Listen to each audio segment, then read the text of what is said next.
Welcome back to Throttles Bottles, a show about rides, risks, and the people bold enough to live both. I'm your host, Brad Miller, and I'm joined today by Dale Walker. Today's guest is a legend in performance motorcycling. From the drag strip to the workshop where innovation never stops, Dale has spent more than 5 decades chasing speed and perfecting power. He's a 4-time national championship, an inventor, and the founder of Whole Shot Performance, one of the most respected aftermarket brands in the racing world. Dale's story starts in the early 70s on a Honda 404. By 1980, he was a national champion racer and made history as the first rider to ever run a 7-second quarter-mile time on gasoline, 7.95 seconds at 167 miles an hour, on a turbo Kawasaki built by the legendary Sandy Kosman. Along the way, he invented the electric power shifter, a breakthrough that forever changed how racers move through gears. Off the track, he built Dale Walker's Drag Bike School, where he taught thousands of riders the art of control and confidence. He's collaborated with pioneers like Mike Corbin, creating performance seats that blend comfort with craftsmanship, always with that same pursuit of perfection that defines his life's work. But what's most inspiring is what comes after the trophies. For the past 5 years, Dale has been fighting stage 4 cancer, a battle he's faced with the same determination that's carried him through every race. He's kept building, mentoring, and inspiring others, proving that true grit isn't just about horsepower, it's about heart. So pour yourself a drink, sit back, and enjoy this conversation with a man who's been living and breathing speed for over 50 years. Dale, thank you for joining me today. Thank you, Brad. We're excited to be here and excited to be out here in Nevada with you. So It's awesome. we've been looking forward to it. Every good story starts with a drink. So before we dive in, it's time for the first pour. It's the part of the show where we crack open whatever the guest picked, kick back, and let the stories start flowing.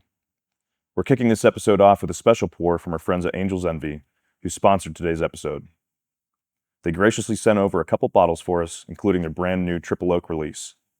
This bottle is special. It's finished in 3 different casks of Hungarian, Chinkapin, and French oak, creating layers of depth you don't rush. It's a pour that mirrors Dale's career, built with patience, refined with time, and finished with a character that you just can't fake. Complex, balanced, and smooth, just like one of Dale's builds. And Dale, this is our first time having bourbon on Throttles and Bottles, which I was very excited about. Have you had Angel's Envy before? Never in my life.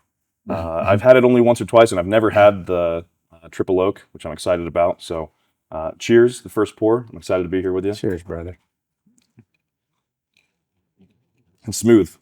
Kind of reminds me of your career a little bit. Little smoke, memorable finish. Definitely something to talk about. Really good. So now that we've got something in our glass, let's begin. And I want to go all the way back to the beginning. Okay. What is your first memory of a motorcycle?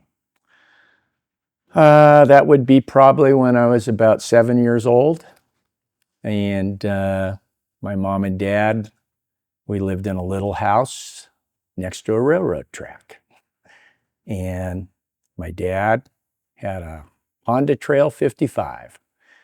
And behind our house, we had this little gully that went down and up, about 12 feet down and up, and it was smooth, slick. And I must have went up and down that thing 200 times. And that was my favorite thing. And I always wanted to go faster and faster, and that's when it started. So 2 things my dad told me was, don't go to the right because there's a big ditch and you'll fall down and break your arm. And never go near the railroad tracks. They're literally right at our property line. So you know what I had to do, right?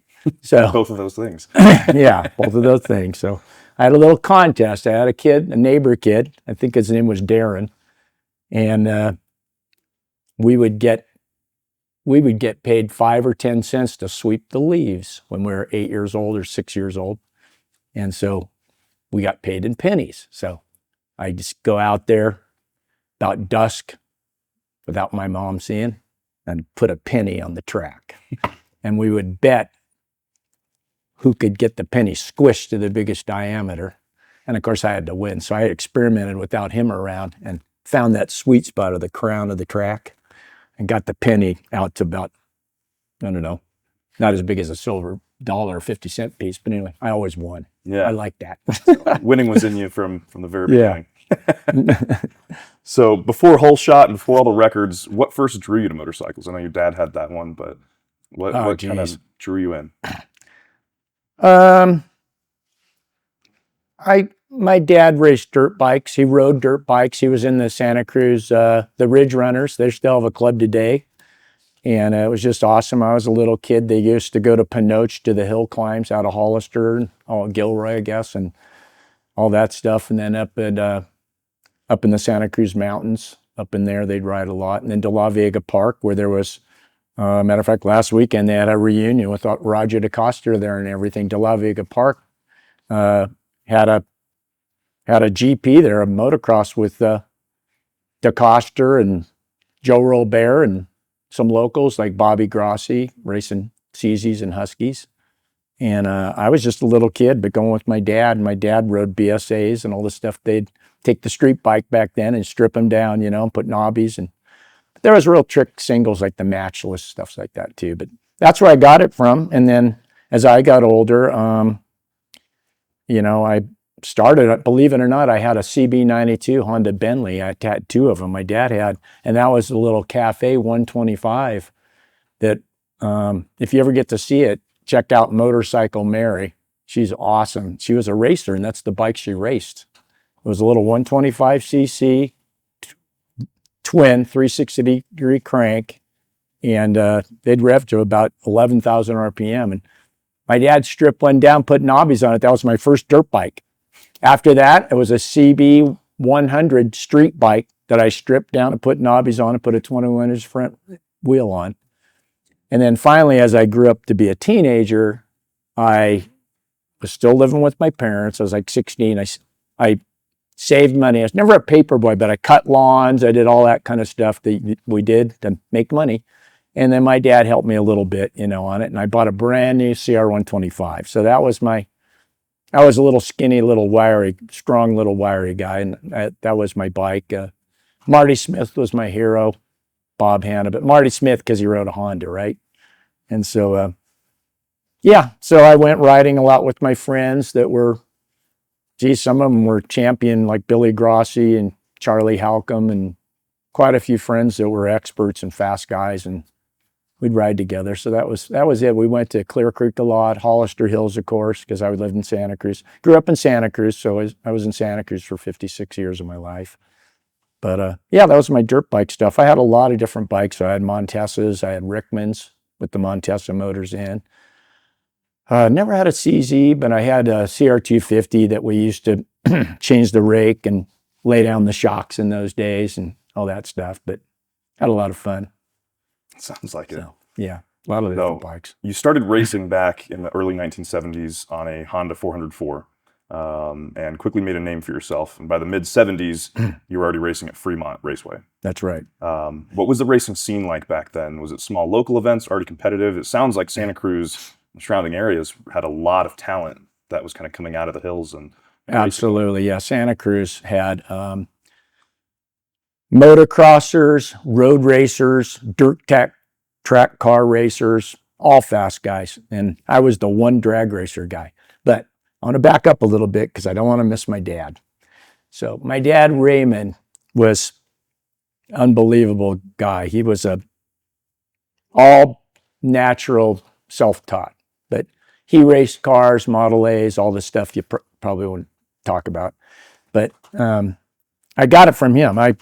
He taught me about mechanics and building engines and all kinds of stuff. So before I raced motorcycles at the drag strip, we raced a family bracket car, 66 Corvette with a 427 in it. And my dad was he was in the used car business for 35 years, but he was a racer. He had Chevelles and Camaros and Corvettes, and he had regular cars too. He had ski boats, for God's sakes. We went through the phase of this is when I was a little kid. So as I was growing up, I'm getting to the drag racing part, but I got to tell you this part. No. Let's so when I was a little kid, and when I mean little, from about 10, 11 years old on, I used to ride my Stingray. I had my Stingray, with the banana seat and the slick. Had to have that. Yeah. And so important. I'd have to ride down to the car lot. It was about 5 miles. It wasn't forever, but I had to ride down. I had to wash the cars. I hated washing cars, but you had the cart you pushed around, made in a shopping cart, the bucket and the chamois, and then the rollers that did it out. And he taught me how to do all the detailing. Then I learned how to cut and buff cars that he had painted, and he had a workshop there. And he had a super nice Mexican kid there named Paul Hoffman that he was like a son to my dad, almost like Mike Corbin's employees. This guy was with my dad for 22 years, and my dad taught him all about engines and mechanics and everything. So he was a very nice person, really great. And my dad had a workshop there to work on the cars and everything. So I learned from Paul. Paul took me under his wing, and we went through the dune buggy phase.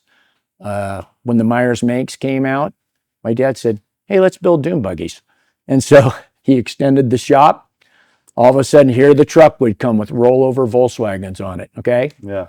And then they made a body where you didn't have to cut the floor pan and make it shorter. They made a full length one. So we started using those bodies, and we built like 3 at a time.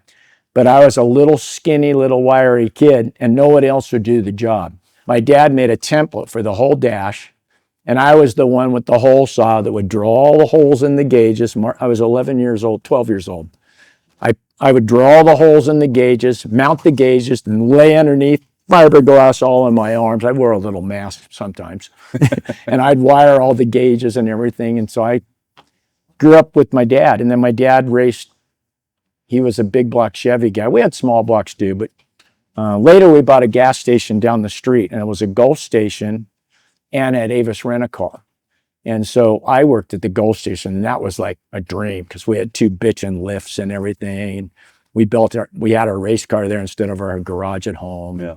So anyway, I raced that car with my dad. He drove it first, but I was building the motors with him. I was pulling the trannies. I was putting clutches in it when I was like 16, 15 and a half, learning. So it seems like it was kind of destiny for you. I mean, it was a destiny. I have a 5-year older brother, and he could care less. Yeah. He was opposite of me. I was like holding the wrenches till I could turn the wrench, you know. Yeah. So we built these motors. I ended up finally, when I turned 17, he put me in the car, and a bracket 1 car. It ran like mid-11s, and eventually we got the car, even with the 4-speed. It still had a full dash and radio. I went 10, I don't know, it's right there on the wall. I think 1027, yeah, 132 in that car with the radio in it. Yeah. But then we blew up a couple motors. We did that for about 3 years, and we autocrossed the car first.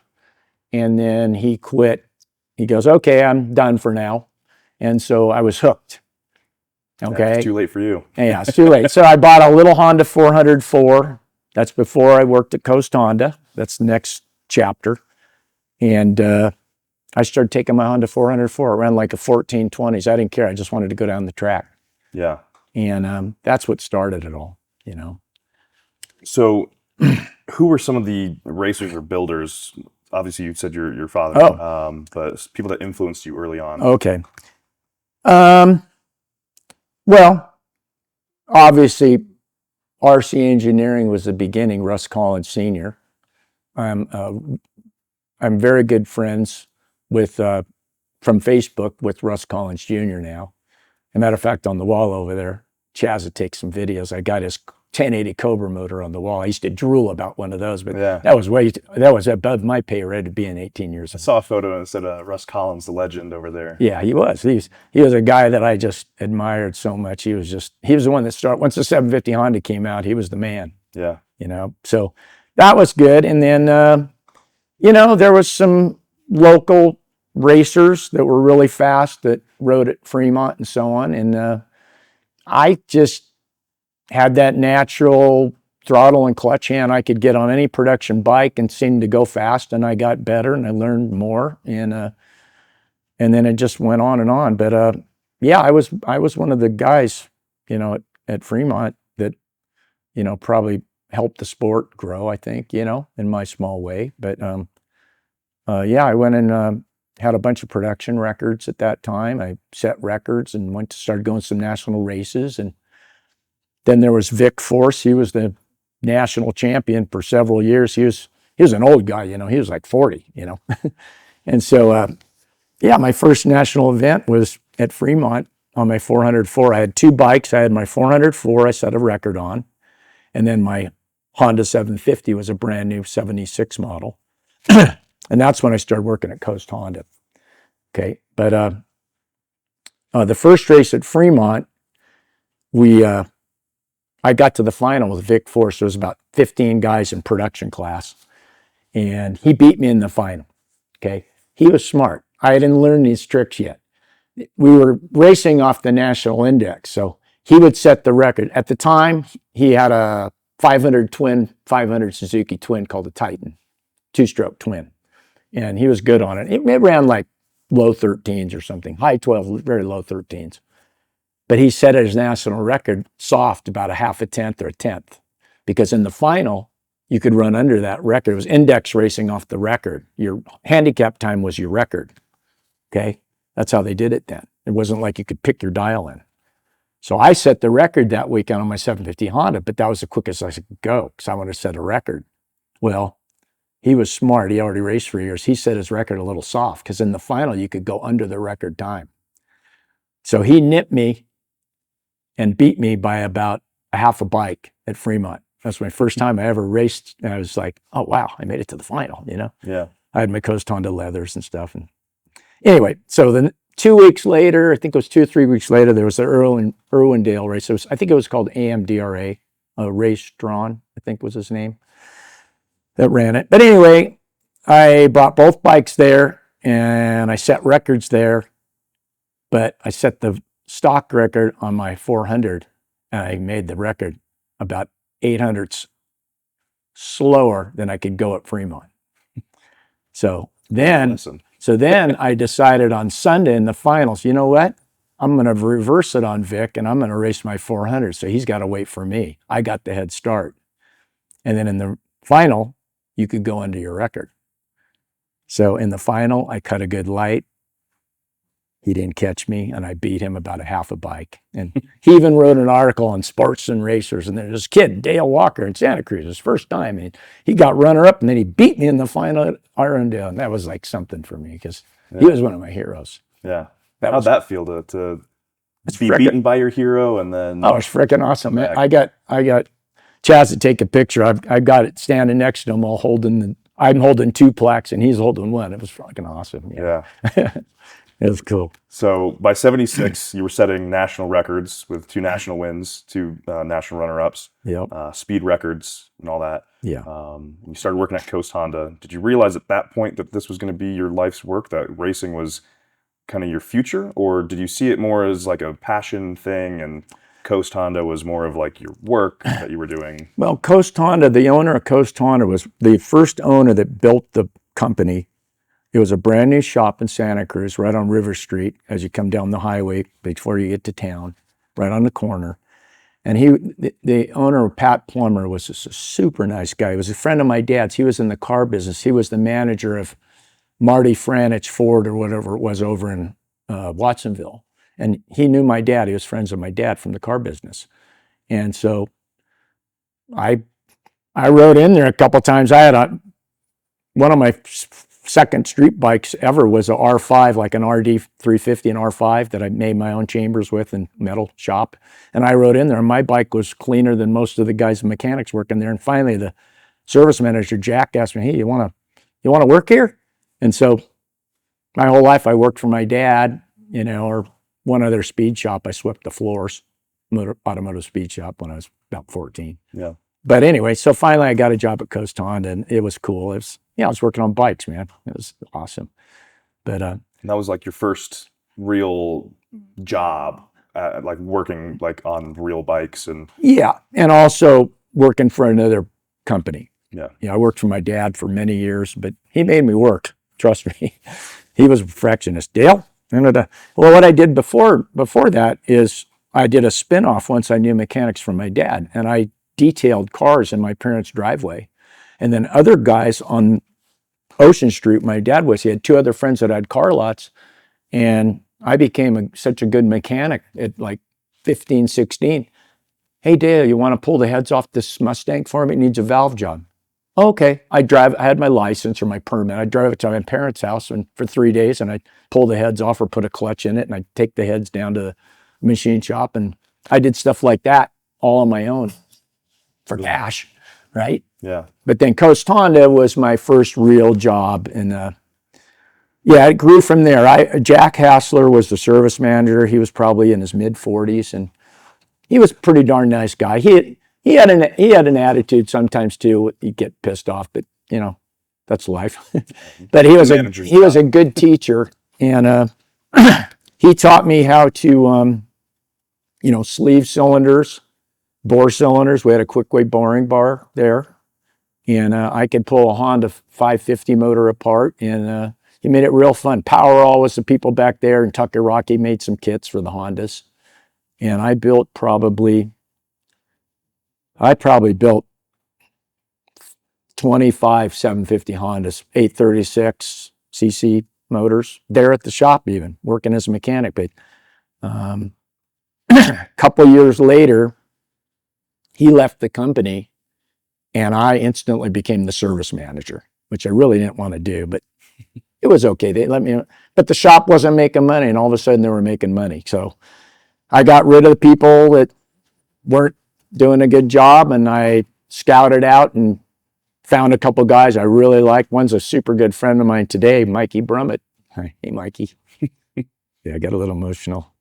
But he was a young guy, and he was awesome. He worked at the other Honda shop, and I stole him from there. He was a hell of a motocross rider. And then he went on to be a dirt track car racing champion, local, fast dude. Yeah, he came and visited me. He's going to come back and see this. That's awesome. But anyway, so yeah, what was really neat there is Jack was high performance. We used to take all the XR 350s and make them 412s, and we were building motors. We weren't just servicing shit, you know? Yeah. And but he taught me a lot. I used to like this Tucker Rocky 890 kit because they had a step sleeve. So you could bore the cylinder.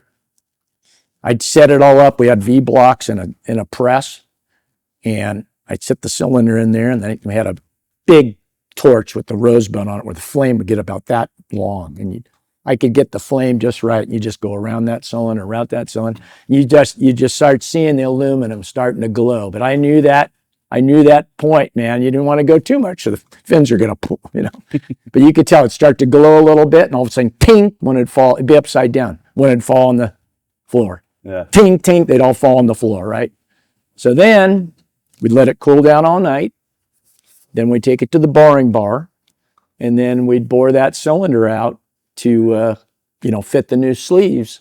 But we did them a little tighter than most people. We put about a 3,000 press fit on them. And then, of course, we didn't have, liquid nitrogen then. So we put the sleeves in the freezer all night long to make them shrink. And there'd be Dale on there with the torch, lighting that sucker up again. And then I'd go get the sleeve out, tink, tink, tink, tink, tink, tink, tink, tink, tink. And then we had an old fork tube that was perfectly round. And we made this little thing in the press that held the sleeve perfect. And the fork tube just put pressure on. Okay, let's go home. Next morning, you pull that out of there, and then I'd take it to the local machine shop, and we'd surface it. But the trick was we'd leave it about a thou and a half up from the deck. And that way you never blow the head gasket, because the sleeves over time going through heat cycles would still go down in the bore a little bit and settle. And that way you wouldn't blow a head gasket or whatever. But Jack taught me all that stuff. So that was a really good learning experience being there for a few years. Yeah, it seems along with my dad's natural engine building. That's why they liked me. I already knew about motors and how important it was with the little details, because you can be the best engine builder in the world, but unless you pay attention to the tiny little details, anything you do, it ain't gonna work or live. Yeah. Seems like they really created I wouldn't say the foundation, you already had the foundation, but it really reinforced the foundation that you came in with. Jack taught me about Hondas, I can tell you that much. Yeah. And then I learned on my own. There was a lot of customers. When I became a service manager there, and I was already there for like 3 years, because I worked there from the middle of 75 is when I started at Coast Honda. And then I opened Whole Shop Performance, my own shop, middle of 1980. Yeah. So I was there 5 years or so. Okay. But it was really good to learn. But I had a reputation for doing the job right, whether it was just service work on a bike and all that. And we made a little rope line, because even then there was insurance stuff. But I'd let a customer You know, there's Chad from me right here, the cameraman 6 feet away. He could sit in a chair and watch me service his bike. And I knew all the little tricks. I knew, you know, the Honda's always 8 cam chain tensioners up, and I knew how to do it manually. I load the crank up, get a little scribe underneath the tensioner, give it a little bit of extra pressure, then I crank that sucker down, and the cam chains would live forever that way. Otherwise, you let them go, and they start rattling. Eventually, they eat up the cam guides and shoes and blow apart. Yeah. The Hondas had problems that way, and some of the valve trains in them were crap. You know, valve seats would wear out, and so there was a lot of little tricks you could do. And the Goldwing, the way you adjusted the cam belts and all that kind of stuff too, you know. So yeah. So it's neat. Let's fast forward to 1980. So you're at Coast Honda for 5 years now, and in 1980 you broke into the 7-second range, 7.95 seconds. That's a highlight. At 167 miles an hour, the first to ever do it on gasoline. Yeah. What do you remember most about that moment? Well, what I'm going to do is I'm going to correct one statement. Okay. Terry Kaiser was another guy like Jay Gleason I competed against. He was very small. And by then in 1980, the funny bikes were all stretched out, more like this, but even longer, with big tires like this, 3 speeds and big motors. 1 week before me, he went a 792. Okay. But I was the first one to do it on a more conventional sit-up funny bike with a small little tire. We didn't even have drag slick then. It was actually a certain road race tire that was a little more low profile, but it was only about this wide. And let me tell you, you had to have good clutch control. And that bike, okay, first of all, Sandy. We're into Sandy Cosman. Okay, Sandy hired pro riders. Okay, I was a local kid and I was building my own Hondas. I had a Honda single overhead cam named Blackie. A lot of the Honda guys, hey guys, they know Blackie. There was 3 or 4 Hondas that were the fastest ones in the country, and mine was one of them. My bike, I had it for years, and a good friend of mine, Bob Worth Racing Engines, he's still open today. He's getting old, but he was a mad scientist guy with cylinder heads, and he's awesome. He's in Hayward. Okay. He helped me build the head on that, and helped me develop the engine as far as getting more compression out of it and everything. And I worked on it for years. It ended up almost 15-to-1 compression. And I got that 750 Honda to run 939, 142. And that was with a stock tranny that I foot shifted. I didn't have an air shifter or anything. I took a Trail 90 shifter and turned it around backwards and bent it. And I remounted my peg so it was perfect. I'd bring my foot up and I pushed down on that shifter for the upshifts. And I just fanned the clutch wide open. I'd be just tucked under the paint, you know. And I got it to go 939, 142 at Fremont, and I set a record at that time. A couple guys went quicker than me. Rick Stenson went, I think, a high 920, but he was another featherweight. And then later, Gary Pena built a bike with Iron Hines that when it finally ran low 9s, but that was years after. I didn't have any of that tech on mine, except my engine. Yours is more stock, except for like engine work, right? Yeah, well, the engine was a 754. And then it was I sleeved that cylinder myself. Most guys used a big block to sleeve it. It took me a couple cylinders to get it to hold together and not leak. Okay, but I sleeved it myself from my years at Coast Honda. And it was a 1080 bore and then a 1/4-inch stroker crank. And that made it an 1162cc 750 Honda.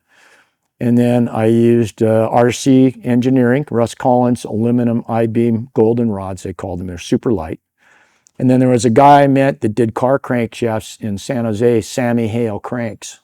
And he lightened and polished the crank, knife-edged all the crank, took a bunch of weight out of it, and polished it and everything. He's the guy that did my cranks. And then I had small carburetors, only 29 smoothbores were my favorite carburetor. And I have no idea how much horsepower I made. I never went on a dyno. Enough. It ain't enough, but it had to make some beans. It was a pretty light bike because the bikes were lighter than a Kawasaki because the engine being single overhead cam, But for that thing to pull 142 miles an hour with 29 smooth bores, it had to be making some power. So that was impressive. Even Byron came over and said, Dale, that was a great run. And that meant everything to me. Byron Heights was like a legend, Yeah. And that was cool. So Some would say that you're a legend as well. So yeah, legend of my own mind. that's enough, Yeah. So it seems like that run didn't Oh, just change your career. Sandy Cosman. Oh, that's what we're talking about. Yeah. So I got spun off because I had to tell you that Honda story. Yeah. So then I went on to Kawasaki's. Kawasaki was next because you could build the motor bigger and blah, blah, blah.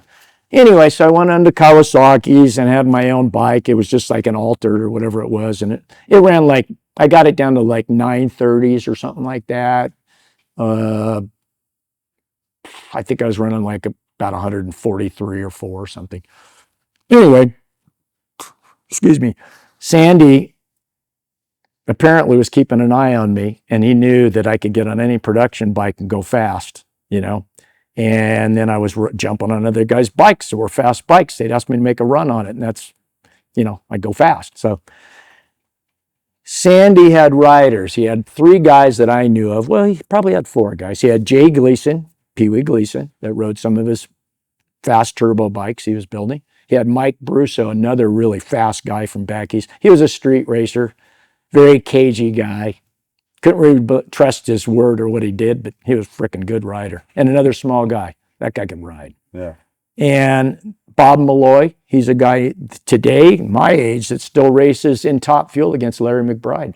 Wow. Bob Malloy, he rode the 795 bike before me. 2 guys rode that bike before me, Jay Gleason and Bob Malloy. And I believe that Gleason went 817, but Jay Gleason weighed 118 or 20 pounds in leathers. I weighed 148 to 150 without leathers or helmet on. So I weighed 15, a lot more. So we went and did a test day, and my first pass was at 814 on the bike at Fremont. And so that was pretty good, and we were impressed with that, but we didn't have enough gearing yet. And it had problems. It was still a new bike, and we were pushing the limits of what it had. It had a stock gearbox in it, and we had a 530 chain, and the chain jumped the sprocket. We had to go to a 630. Matter of fact, on the wall over there's pictures of the bike. Well, there's a sprocket on the wall, signed by Sandy, and that sprocket was on the bike when it went 795. And he signed it and sent it to me. And I had 3 nicknames: Red Light, Hole Shot, and Skywalker. And another one that Dennis Dean gave me, which was Waukesha, like a ninja, I guess. But anyway, so Sandy got tired having to pay guys to ride and fly them all the way out here. And then Jay Gleason, Jay, God bless you, Godspeed, brother. He had to smoke a little before every run, and Sandy didn't like that. Yeah. And so Sandy called me up one day and said, and his guy build the motors is Para Performance, a Scottish guy. Mm-hmm. Hey, Dale, this is Para from Cosman's Racing. We just have a sit-up funny bike that we just got running, and we want to know if you might want to come and jockey it for us. And yeah, I was like, okay. Yeah. And so anyway, I got a chance to ride for Sandy. So the first race out that weekend, we broke a chain. They went all the way back. They had sprockets to convert it anyway. So they went to a 630, and the next morning was cool. And I already had a test day on the bike. I made 2 passes, so I was getting used to the clutch. It had a wheelie bar on it and had to go quick. But throttle shifting the thing, and Fremont was fast, and it was a nice, cool day. And I ripped out a 795, man. I mean, I couldn't even believe it. The speed was only 167. I mean, I've gone 820s running 830s going 167s. It was light, and if I could keep that thing hooked up, it left. It was quick. So yeah, then we got to the final, and the wastegate broke, and all of a sudden I had a good leave, and the bike only went 860, came back. It was just a little hairline crack around the pipe, and I only had 6 pounds of boost. We were running like 18 pounds then. But yeah. That was the story about that bike. Wow. And so, yeah, then that bike, you probably read that article, Stolen Thunder. Yeah, let's talk about that. That'd be a good ending for this bike. Yeah. So what happened so obviously I was stoked, right? I still had my Coast Honda leathers, and they were getting ratty when I ran at 795. Sandy goes, "We got to get you new leathers, buddy." I was like 23. And so he paid for half my leathers, and we got a set of Bob Agnes leathers for me, the green, white, and blue, and that was my color scheme for years. So anyway, we decided to, first of all, there was a newspaper, rag, MMA. We ran a 795 at that IDBA race that came out. And all the guys at back east said, that bike with that little gumball tire, no way it ran a 795. That thing couldn't go 795. Blah, blah, blah, blah, blah, blah, blah, with the small tire and what we see done to the bike, you know? Yeah. They already knew kind of what the motor was because Sandy published it. Anyway, so they didn't believe it. So Sandy, the next magazine that came out, he put the time slip right on the front of it. It's in the dyno room. You saw it. Yeah. And so the next race was about a month later in Gulfport, Mississippi. Wonderful place. I spent a lot of time there. Yeah. And so I would argue that statement. yeah, so it was cool, man. It was like I was on a freaking high you wouldn't believe. I had my leathers and helmet with me. It was all painted to match the bike on the plane. I flew there. One of the teammates flew there. Two other teammates flew there. And it was cool. We went to Bourbon Street before, and I got to do that for a whole day. And, you know, it was wonderful. Yeah. So then we get to the racetrack, and it was a pretty good field. There's like 14 funny bikes there, man, and they're the ass whoopers with big tires. I'm the only one on this sit-up small tire bike, and I'm throttle shifting. They all have air shifters. They have automatic 3-speeds by then. Half of them are injected nitro or running on some methanol. We were gas turbo, you know, Dale foot shifting this thing, you know? And so on Saturday when the dust settled, there was like 14 bikes. I was number 3 qualifier with the 828. And now they knew we weren't bullshitting, right? Yeah. And so we were happy. I was happy. Bike didn't blow up yet, you know, because you never know with something like that, you know? So anyway. Like they were relying on their bikes more than the rider and no, they were super fast riders too. I can't take all those guys were pros, man. It was, if you put us all on I had the natural clutch hand though, you know. I set between 40 and 50 production records on fast bikes, you know, on ZX10s and GS 1100s and all that. So I had that natural clutch and throttle control, even on my dirt bike taking off for dirt when I was a kid. And then that went into the race car, and then that went into my street bikes at the track, you know. But that really honed my skills when I got to the really fast bikes that we're going to talk about in a little while, the no-bar bikes. But the deal with this bike was it was real touchy. It was a real fine line with blowing the tire away or making it leave good. So that was good. So anyway, Larry Cook is also a friend of mine. He's from Oregon. He had a Pro Stock Kawasaki, and he broke Vance and Hines' record at the time on his own bike. Dan Baisley did the Harley cylinder heads, was his good buddy, did most of his port work. Then Larry learned from him. But anyway, Larry wanted to go racing Pro Stock because he held the record at the time. He broke Terry Vetz's number at 1 year. He offered to take the race bike in his van. We had a spare turbo, a helmet, cylinder head, whatever. He went, they were in his van. He stayed at the Holiday Inn. We get up the next morning all stoked to go to the racetrack, get to the track. There's no Larry Cook. There's no bike. Sandy gets called to the tower. Larry's on the phone. Sandy, it's all gone. What do you mean it's all gone? It's all gone. My van's gone. There's only glass in the parking space. Mother effer. So I went from the highest of highs of this kid on his first pro ride to the lowest of lows, I think, of racing of my career, right? That was terrible. But I had my helmet and leathers with me. That was the only plus. But yeah, it's something. They found the van right away on the side of the road, no bikes in the van. They were gone. So Sandy put a reward out, and about a year later, I think Larry got a call, and the guys wanted to know if they wanted to buy the bike back. The people that stole it call them. Yes.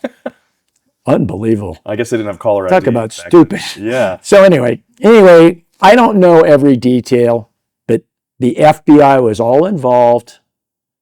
Larry went out there and met him.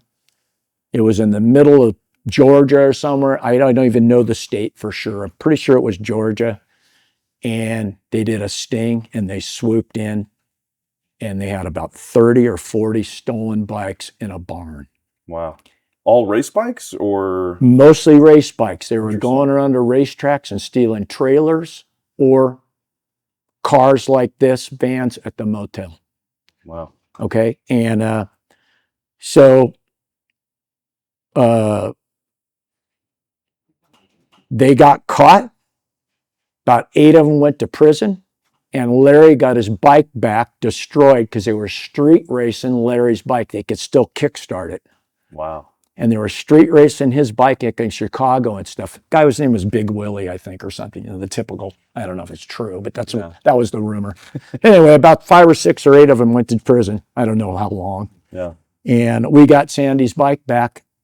And the only thing they did, there was a neat little scoop on the front he made that was really bitchin' looking. We called it the shit scoop because underneath that we could mount all the shit. Yeah. The battery, the fuel pump, but it was a little air dam he made that was so tricked. Yeah. And there was a big chunk out of it that they broke it unloading it out of the van. But the bike had never been started. Had the car started, they didn't know how to start it. Yeah. They had nothing to even. So we got the bike back and I raced it again. It was freaking awesome. So that was that story. That's awesome. So around that same time, this is all right around 1980, you founded Whole Shot Performance as your reputation and kind of demand for your expertise started growing. Yeah. And it's since become a name that a lot of racers know and trust. Yeah. At what point did you realize you wanted to build your own bikes and parts instead of just racing? Because Sandy Kosman was kind of top of the league kind of guy. I imagine that was kind of a conflict of interest of some kind or of desire or how did that come about? That was never a problem whatsoever because mostly I was making high performance street bike parts or building motors for guys, stuff like that. So Sandy and I had a really good relationship. He really liked me. He really respected what I was doing, starting my own little shop and so on. So the reason I left Coast Honda was I went through 2 owners, and the second owner really wasn't a motorcycle guy. It was more for the kids and stuff, his kids and so on. And it just wasn't gelling for me anymore. And I wanted to keep going on performance, and the shop was getting away from that with the new owners. So what I did was I had a really good friend of mine from a customer that owned a 404. I built about 12 404s that I put a Yosh cam in, Kirker pipe, S&W shocks, fork brace, little fork work, and they were all built the same gearing, no air box, little velocity stacks, and we'd have the Race of Champions down Highway 25. Okay, but one of the guys, his name was Dan Larson, and my dad had a house for sale, a little Victorian house right down on Chestnut Street in Santa Cruz, and he couldn't sell it because it was on mud seals, not real foundation. So I was 19, I wanted to get out of the house. It was time. I wanted my own place. So Dan and I got along super good. We street rode together a lot. He was a really nice guy. He was a cabinet maker guy. He was a pretty perfectionist guy and very mild-mannered. And anyway, my dad offered to carry a loan for us if we wanted to buy the house, and we knew about the foundation. We could fix it, but he had trouble getting a loan on it, right? So my dad carried the loan for us, helped us co-sign, or whatever. So long in 3 years, we got our own financing. So it was on a duplex lot. That was the kicker. There was a house in front. It was a 2-story. Had one bedroom up top, two on the bottom. So, but we knew we could build another place in the back. So I said, Dan, what do you think? In a couple of years, we could I can build my own shop or whatever. So we went to work on it. The garage was also under plans, and we went ahead and bought it. My dad did the deal with us. And anyway, within about a year and a half, I had a 2.5 car garage shop. Okay. And what we did is we scabbed in a couple more bedrooms on the weekends. I don't know how we got away with it, right in downtown Santa Cruz. Painted it the baby shit brown it was right over. And then on the weekend, next weekend, we'd side it and roof it. And I rented rooms to college students. Okay. But Dan had an apartment in the back with my 2.5 car garage shop. That was the beginning of Wholesale Performance. The college students were helping pay the mortgage. Yeah. Okay. So it was all part of, okay, how can I pull this off? And eventually I built an upstairs unit, had a bitch and went upstairs and whatever. So that was Wholesale Performance, the very beginning of Wholesale Performance. And the only reason I named it Wholesale, because that was my nickname at the track. Like I said, I had 3 nicknames I already mentioned. Yeah. And I just thought it was a bitchin' name, and I used it. Yeah. So anyway, so before I left Coast Honda for 6 months, I made business cards up and I handed them out to my favorite customers, about 50 people. So immediately I had people bringing their bikes for just general service work and maintenance. I had 2 bikes a day I would do, sometimes only 1, but full service on them, everything, every type of bike that I knew how to work on. Yeah. And, but being the performance nut I was, I didn't want to, I wanted to still build race bikes. And so Sandy, I went on to be his test rider for over 10 years. We never had a conflict. So I tested all of Sandy's bikes. We race a bike a couple races or 3 or 4 races, then that bike would be gone. So that's why it was kind of hard to win a championship, because those are the bikes I was riding at the time. We didn't have a bike together long enough. I was doing pro stock development with the engines moved, funny bikes.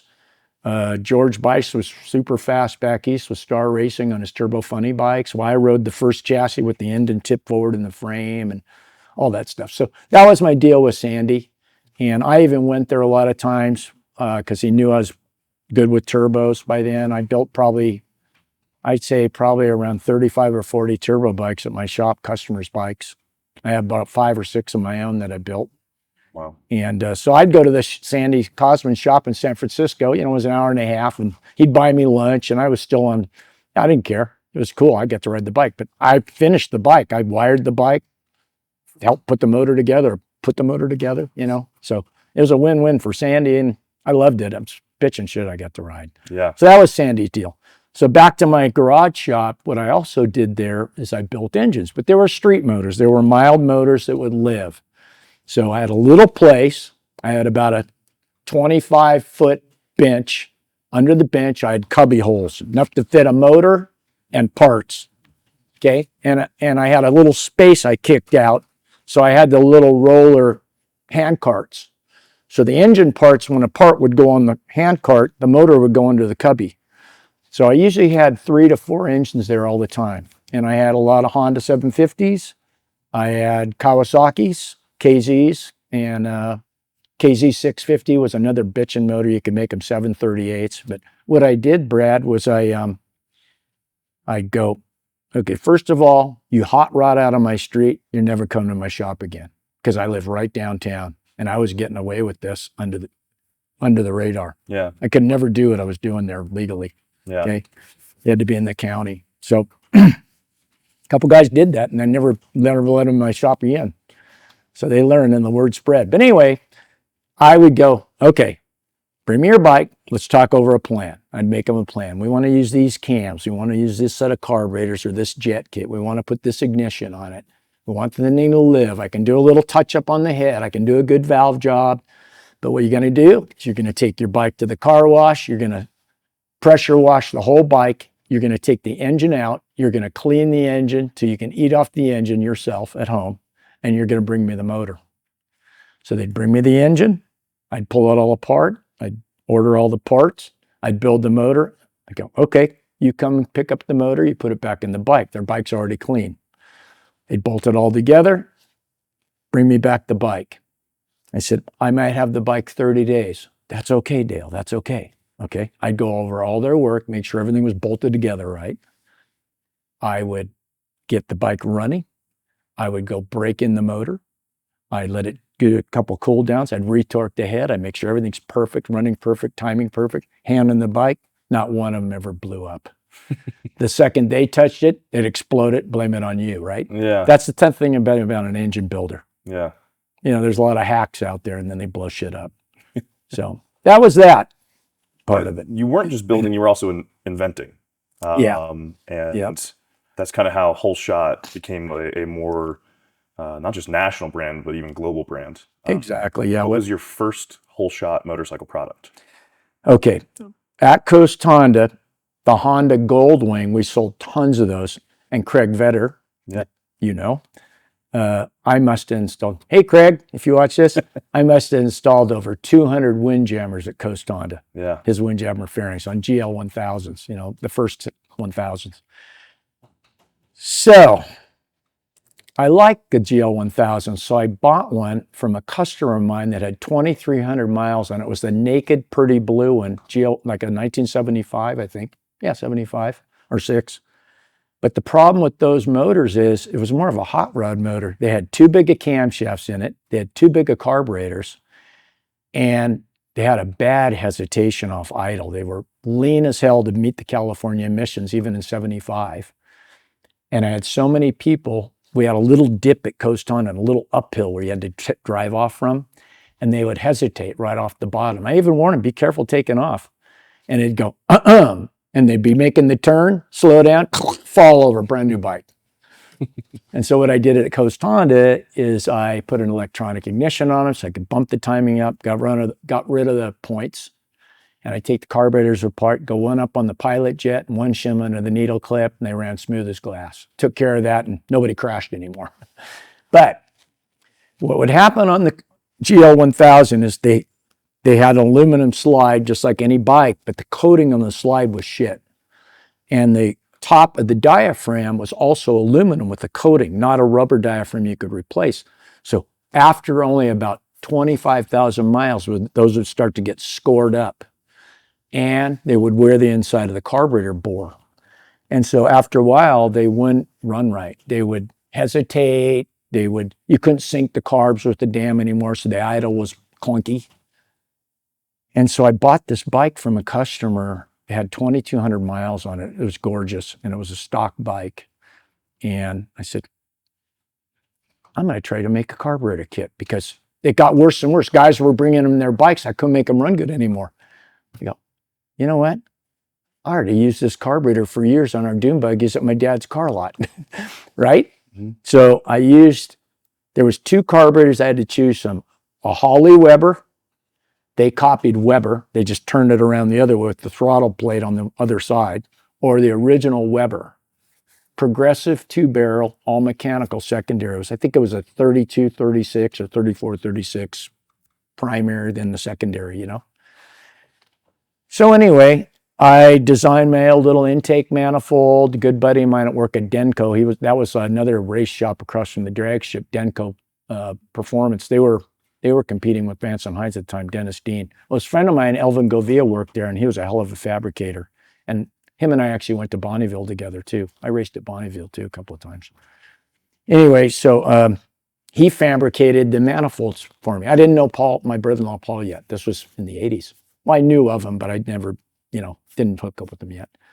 So we made this little intake manifold, and then I tried this Weber, and I had a few little issues with it, and I worked on it, and then I called Weber of America and asked if I could talk to a tech guy, and the guy goes, I got the perfect guy, Steven, I forgot his name, or whatever, Steven, he loves working on small projects. I told him what I've been doing, what I do, and racer, and I get the guy on the phone. The guy was wonderful. He goes, God, what a fun project.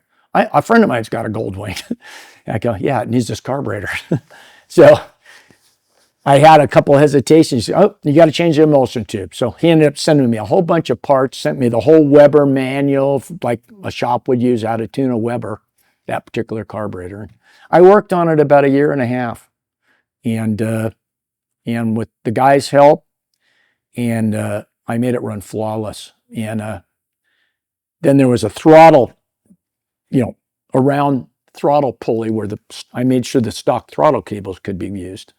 Well, that was very important to get the size of that for the throttle opening of the carburetor. Like a quick throttle or a throttle they make these days, you can change the progression of the throttle. So not have too much throttle or too little where it wasn't lazy. It was a good, you had to hit it just right. Yeah. So I got that right. And then with the carburetor dialed in, and yeah, I ended up buying 20 Webers at a time, had all the parts laid out. And I ended up selling, I think, about 300 of those total. But at the same time I did the carburetor, 2 months before that, the other problem with the Goldwing, seems like a kind of a stupid little part. You could not see the oil in the oil window. It's the first one to have, and it was in a terrible spot low down, and the glass got just covered. You couldn't even see the oil, like on your modern bike where you check the oil level. Yeah. And so I said, I'm gonna make a dipstick. So I took a Chevy, 283 Chevy dipstick. I went and measured a bunch of dipsticks, and I designed this. The oil drain plug was right on the front of the engine, so it stuck straight out. So I machined a hexagon out of lead alloy. It was part lead and alloy, easy to machine. An adapter that locked down, had a drain plug on the front. It was about that long, hexagon shape, gold zinc plated it. And then I came down the side with the oil dipstick and had just a compression fitting into that. And that drill press behind it to this day has a little hook on it where I hooked in the dipstick and I had a mark. I came around, boop, that was the bump stop. It was the perfect bend for the Goldwing. I must have done 6,000 of them on that there. I sold about 5,000 of those. Wow. I went to the Honda Goldwing Wingding, Springboat Springs, Colorado. Steamboat Springs. There we go, Dale.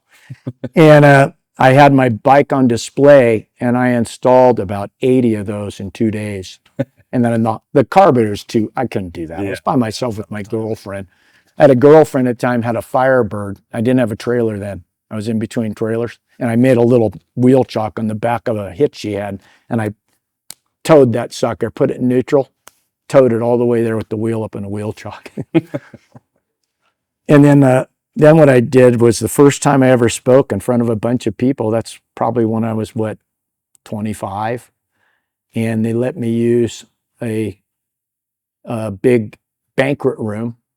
And there was probably 300 people there. And I rolled my Goldwing on the stage, and they made me a mic, and I had an extra carburetor on a stand. And I gave a whole seminar just winging it about my carburetor.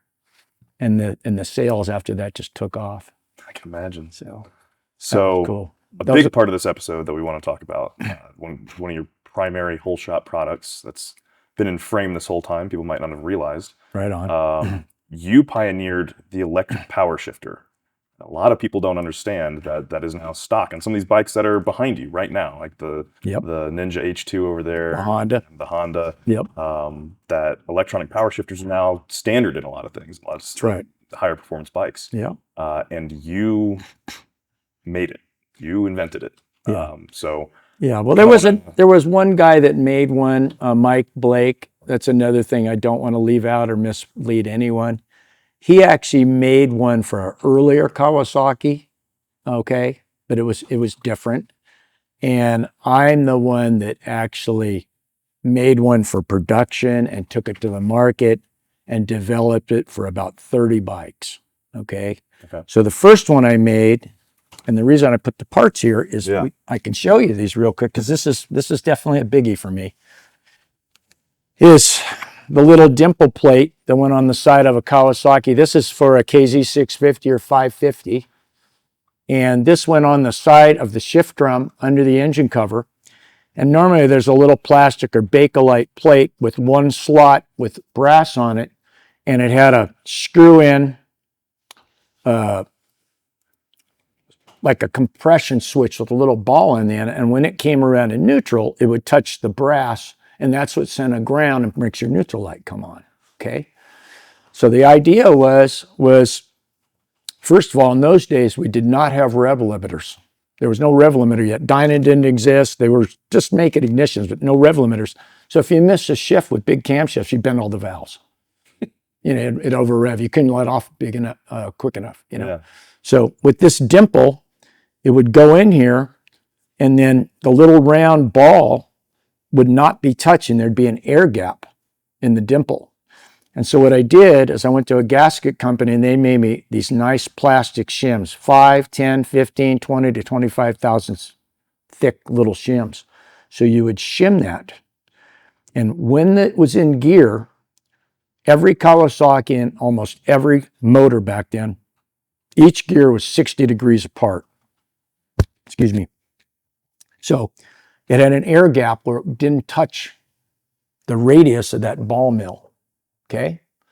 And when you preload the shifter, when you got it shimmed correctly, the edge of the little ball would touch, and then it was spring compressed, the ball, the plunger switch. I should have had one of those for you to see, but I don't. So it would touch it, and it killed the motor through the shift. And when you got in gear, blip, there's your next air gap, came back alive.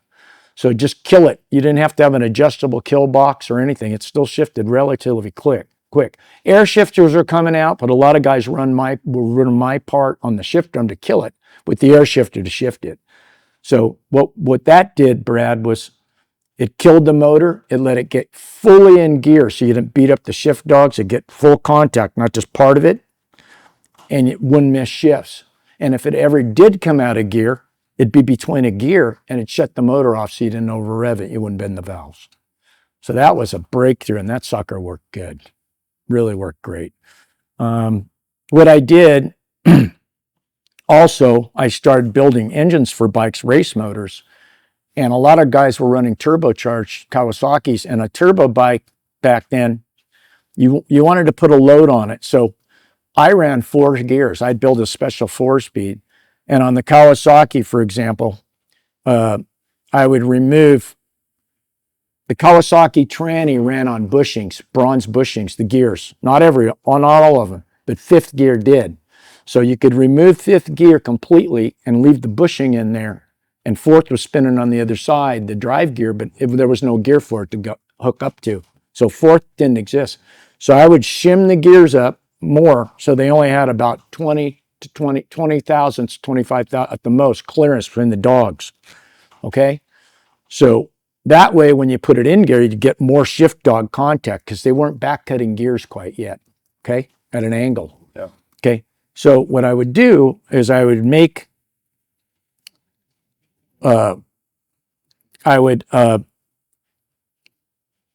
fifth gear had no dimple. I'd leave it closed with the 4-speed.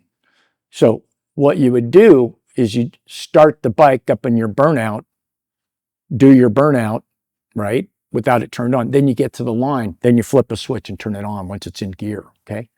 But when you got down going through the lights, say on a funny bike or a really fast bike, like some of mine that ran like at the time 170, 168, 172, 165, whatever, they were, for those days it was hauling butt. You get down to the end, you go 1st, 2nd, 3rd, right? 4th, that's you're in high gear, right? Well, there's no more dimple here for 5th gear. So you go through the lights wide open, boom, kill the motor automatically, do a clean shut off. If you'd be in 5th gear, there's no gear there, that's your neutral, you're coasting. You do a total clean shut off. So when you get back to the pits, you pull the plugs, you had a clean shut off to take your plug reading. It's freaking awesome. I must have did 50 motors. People would send me the bottom end in a crate. Yeah. And then I did that. So then this was another one. This was for Suzuki. It was just the opposite. Suzuki had a plunger coming off out of the shift drum, opposite of Kawasaki. So I designed this whole new rotating plate. So that's how you adjusted it. Instead of shimming, it was on it all the time. And you'd adjust this so the little plunger was near the edge of the pin. And then I used the relay I used relays to kill the coils. I used relays, 2 relays together, jump over and create the ground. Keeping it ground kept it running, opposite of the Kawasaki where it touched the ground. And when it went on the plastic, it killed the motor. So to get your kill time, or to make it come out of gear, you would rotate this on the 2 screws that bolted it on the case. So the pin would be on the very edge of the pin. Mm-hmm. And when it got on the pin, again, is when it came back alive, opposite of this air gap, pin, run, air gap, run. Okay. But it took a lot of work to get the pins the right diameter, have all this work. And so then I made a shitload of these for Suzuki's. They were all like this. Yeah. So then I made some for Hondas that were internal. So that was the Power Shifter 1. Okay. So then I got thinking, you know what? Vance and Hines got a hold of me. Terry Vance called me. And he asked me, Dale, we love your shifter. A couple of customers brought it to us. We installed it because they had retail stores and little franchises back then. Okay. And they were doing motor work. Would you let us private label your shifter? This type. I said, yeah, but you got to sign a non-competition agreement, blah, blah, blah, blah, blah, blah. I don't want to get ripped off, Terry. Sometimes things can go sideways. So he did. And I got to give Terry Vance credit. He was honest. You know, he was honest. He never tried to rip me off or anything.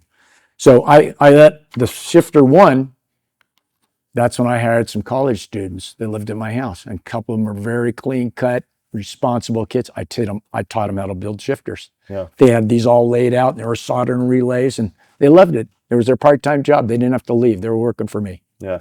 In the shop right behind where they lived. But then I got going, you know what? To go to the next level, I can't make 30 different shifters. To go to the next level, I got to come out with one a little more universal. But the trouble is when you go universal, it's a lot easier to copy. I take it apart and make a new widget, right? This, I didn't really have enough money yet to patent, okay? So then I made this Power Shifter 2 kill box. Now they got them like this big, okay? But I made this Power Shifter 2 kill box. It's got a relay capacitor. It's got some other stuff, potentiometer. So what I did is I used a little brake light switch. I used a Yamaha factory brake light switch because they were the best quality. And that's what created the ground. And then this was wired to the coils. And when you triggered the ground off the shift linkage, this would kill the motor. And then this dial, you could dial in the length of kill time. So same thing, same idea. You'd get to the line or you could run it on a street bike. This was good to put on Hayabusa, stuff like that, whatever at the time. You know, you could flip it on, wide open throttle, you know, and it was all under the seat. And that was that. So that was the Power Shifter 2. Now, the next thing about the Power Shifter 2, and this is where also today, this was mine from scratch. This is called the barrel trigger. So I decided, you know what? I want to make something cleaner for the shift linkers than just a brake light switch. So I designed with my friend Cameron Woods. He was a good friend of mine, and he helped prototype most of my mechanical parts. I'd bring him my idea, said, Cameron, this is what I want to build. This is what I might. He'd go like this. He goes, Dale, that's a great idea, but for production, to CNC it, we got to do it this way. Because he knew, you know, I wasn't a machinist, but I had my idea and I knew what I wanted to do and I had the concept. And so we came up together with this little, and I made this inline compression switch and then I made kits with these different rods. Like for example, you could order the barrel trigger, blah, blah, blah. You could buy the barrel trigger bare and put your own ends in it, or you could buy one, say for a G6R 1000. I made kits with these rods that just replaced the stock shift rod. Boom, there you go. Then you solder on here a little dab of silicone, and this was your ground. When you when you pulled on the shift pedal, this plunger goes in, touches on this brass pin, creates a ground to trigger this instead of a brake light switch. And what was good about that is if you rely on a switch that triggers in one spot, sometimes the shift turn can be slightly different. You wouldn't get the kill. This actually has a compression of about 1/8 of an inch first, so it can put a load on it then touch, and it's got to shift it. It's got to kill it. So this was the barrel trigger, and that was a major breakthrough. Now you go look at that Kawasaki, you go look at those brand new Suzukis over there, you go look at that Honda, there's one of these just like this in the linkage. Now they make them going up and down, but I was the one that invented this. Yeah. And that's pretty damn cool. That is cool. So there's the shifter. Yeah. Then I went on to, okay, how do I compete with an air shifter? So then that's when the patent came along. So then I didn't want to go air, I'm Mr. Electric, and I just thought it'd be neater on certain street bikes to not have to have an air tank or an air compressor back then or air in the, frame. And so I developed this solenoid shifter. I got a hold of this company. Darn, I forgot the name now. Honey, you remember the name of the company? Is that Trombetta? Yeah, it is. Thank you, dear. See, that's why you got a good wife. That's why you have to have a good wife. That's it. An old man. Yeah. But anyway. Even as a young man. So. Trombetta, right? Trombetta. I got a hold of the company and I said, I can't have a solenoid too big. It's going to be too big and heavy. It's still, feel that thing. It's still beefy. Yeah, it is. But you figure an air shifter, you got an air ram, might be a little lighter. You got an air tank, you got an air compressor, onboard compressor. That's a lot of crap to put on a bike. It's heavier than this. So they took a certain one. I tried it. It wouldn't work. We went up one size larger to this one, was only a little bit better. And this had enough room in it where they could make the field coil in it 30% larger and use different wire that made it more powerful. And so this thing, when you get adjusted on the bike, it's about halfway, then boom. When this thing buries, it's 88 to 90 pounds of pull out of this little sucker. And then I got doing it, and it was shifting really good, but I used to hear error. And I go, that's got to be slowing it down. So I had to make a new backing plate and put a hole in it to let the air out. And this sucker, it bangs as hard as an air shifter. And this can hide under a tail section of a Hayabusa. And I patented it. Patent was good for 17 years. So that's my Power Shifter 3 solenoid shifter that included the kill box, a cable, special really bitchin' billet button I made that went between the grip so you didn't have to mess with the horn. It was really neat. So there's the shifter stories. Yeah. It's wild to think how far ahead of the curve you were. I mean, it was decades ahead of before standardized shifters came in like that. And how do you feel seeing like bikes like that now? How does it feel to see these kind of shifters that you invented, pioneered, and produced for the market just being standard? It's just something I did. It was just my passion of developing stuff. And, because when I raced bikes, we can go to a catalog, just order all this crap to make it go fast. You could order the engine parts, but you had to innovate, I made my own 2-stage nitro systems. I made my own 2-stage boost controllers, bleeding it off with solenoids off the intake manifold, and just stuff I wanted to try. Yeah. And half the shit didn't work and half the shit worked, and then the stuff that stuck, I said, this is going to work, man. Yeah.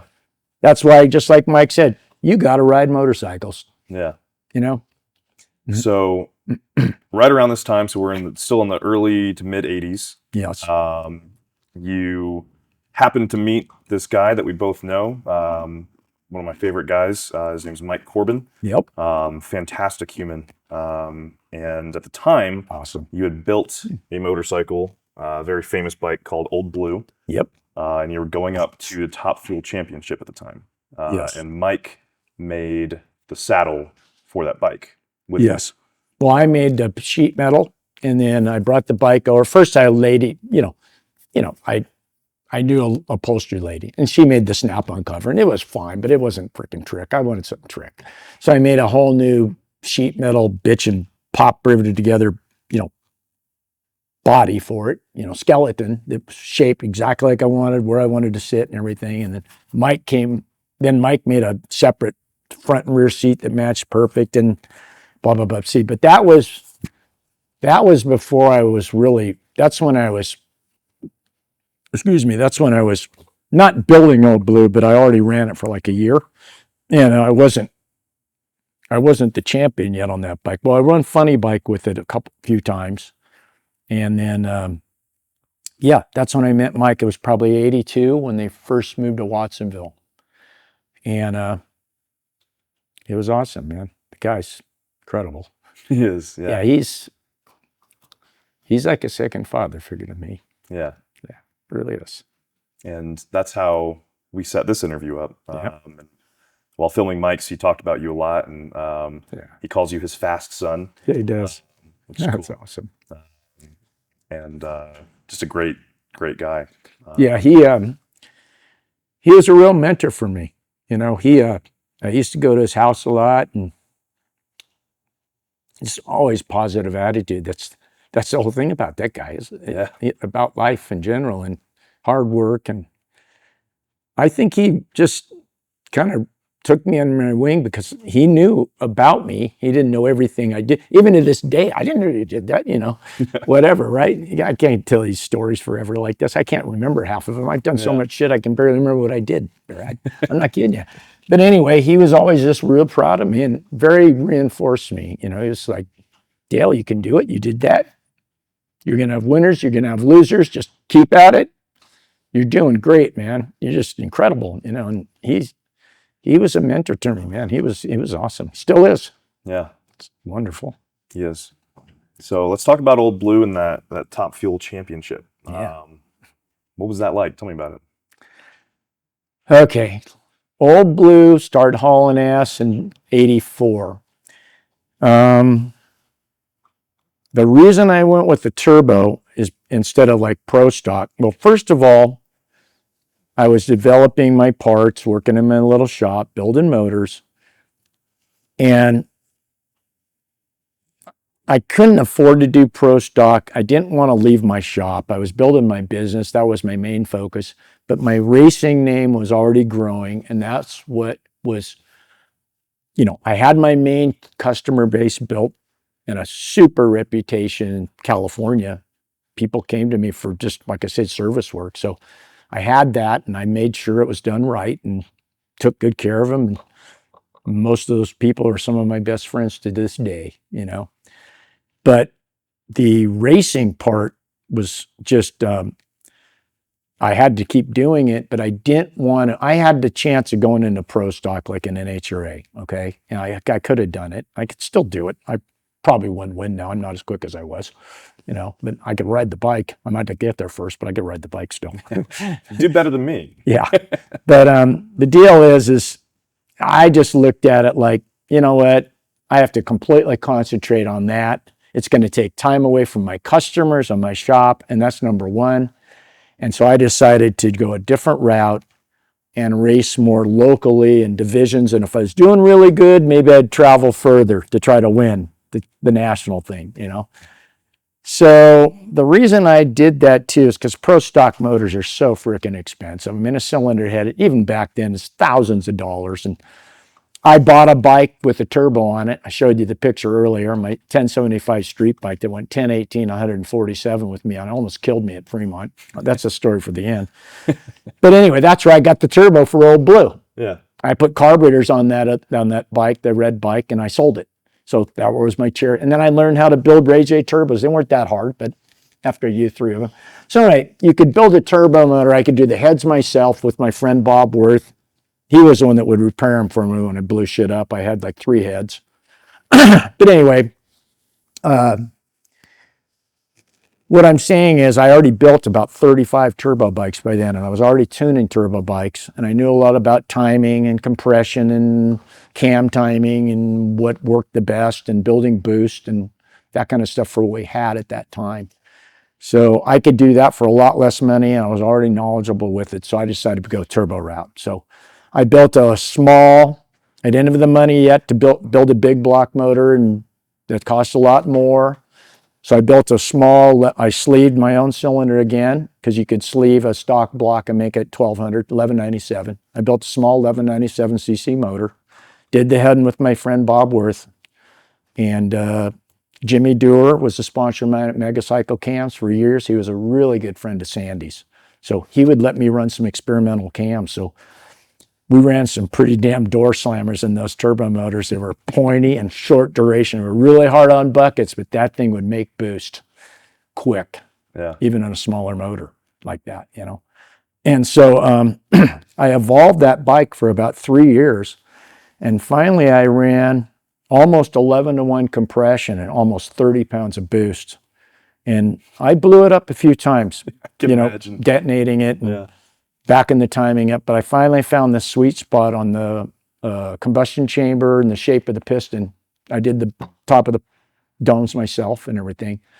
And it had single plugs in it still, which was hard to make not detonate with the Kawasaki. You used to have to dual plug and then you had to run, 4 coils and more mess. And I ran the single plug. So anyway, I got that thing to run about a 840. And then I was already playing with nitrous on one street bike. I was just learning about nitrous on a street bike of mine, another KZ. And so I decided to put the bottle on it. Had my 4-speed that I already built that I told you about. Still a full kill trans, but the one with no 5th gear in it. To run 4th gear, you look at the sprocket over there, it's about this big. I ran 27 to 29 tooth. And the only way you could keep the chain on that, you had to run a 630 chain, to go, because I ran 174 with that thing in 4th gear. Okay. And so anyway. Sometimes I can get to 100 in 4th gear. Best ever. Okay. But the deal is it was a small tire bike and I just kept working on it, I had 3-cylinder heads and I'll cuss again, but Bob Worth, hey, really fucked this one up this time, Dale. Melted, blew the whole combustion chamber apart. But we always had a cylinder. I had another head with me and all the time. But I ended up curing that problem, just by timing and shaping the chamber right and piston. And anyway, so that bike went on and I set a funny bike record with it first. I think it was around an 840 or something.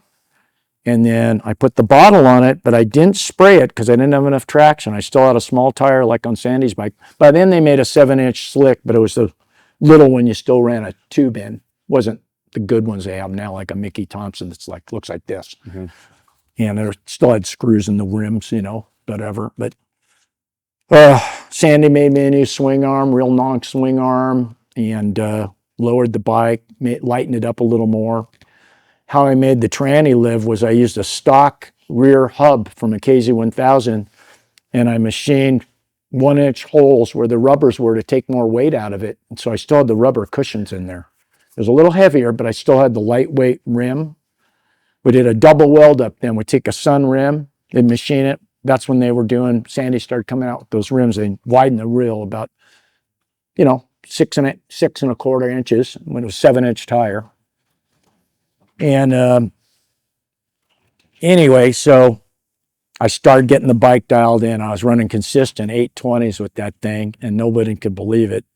It was hauling ass.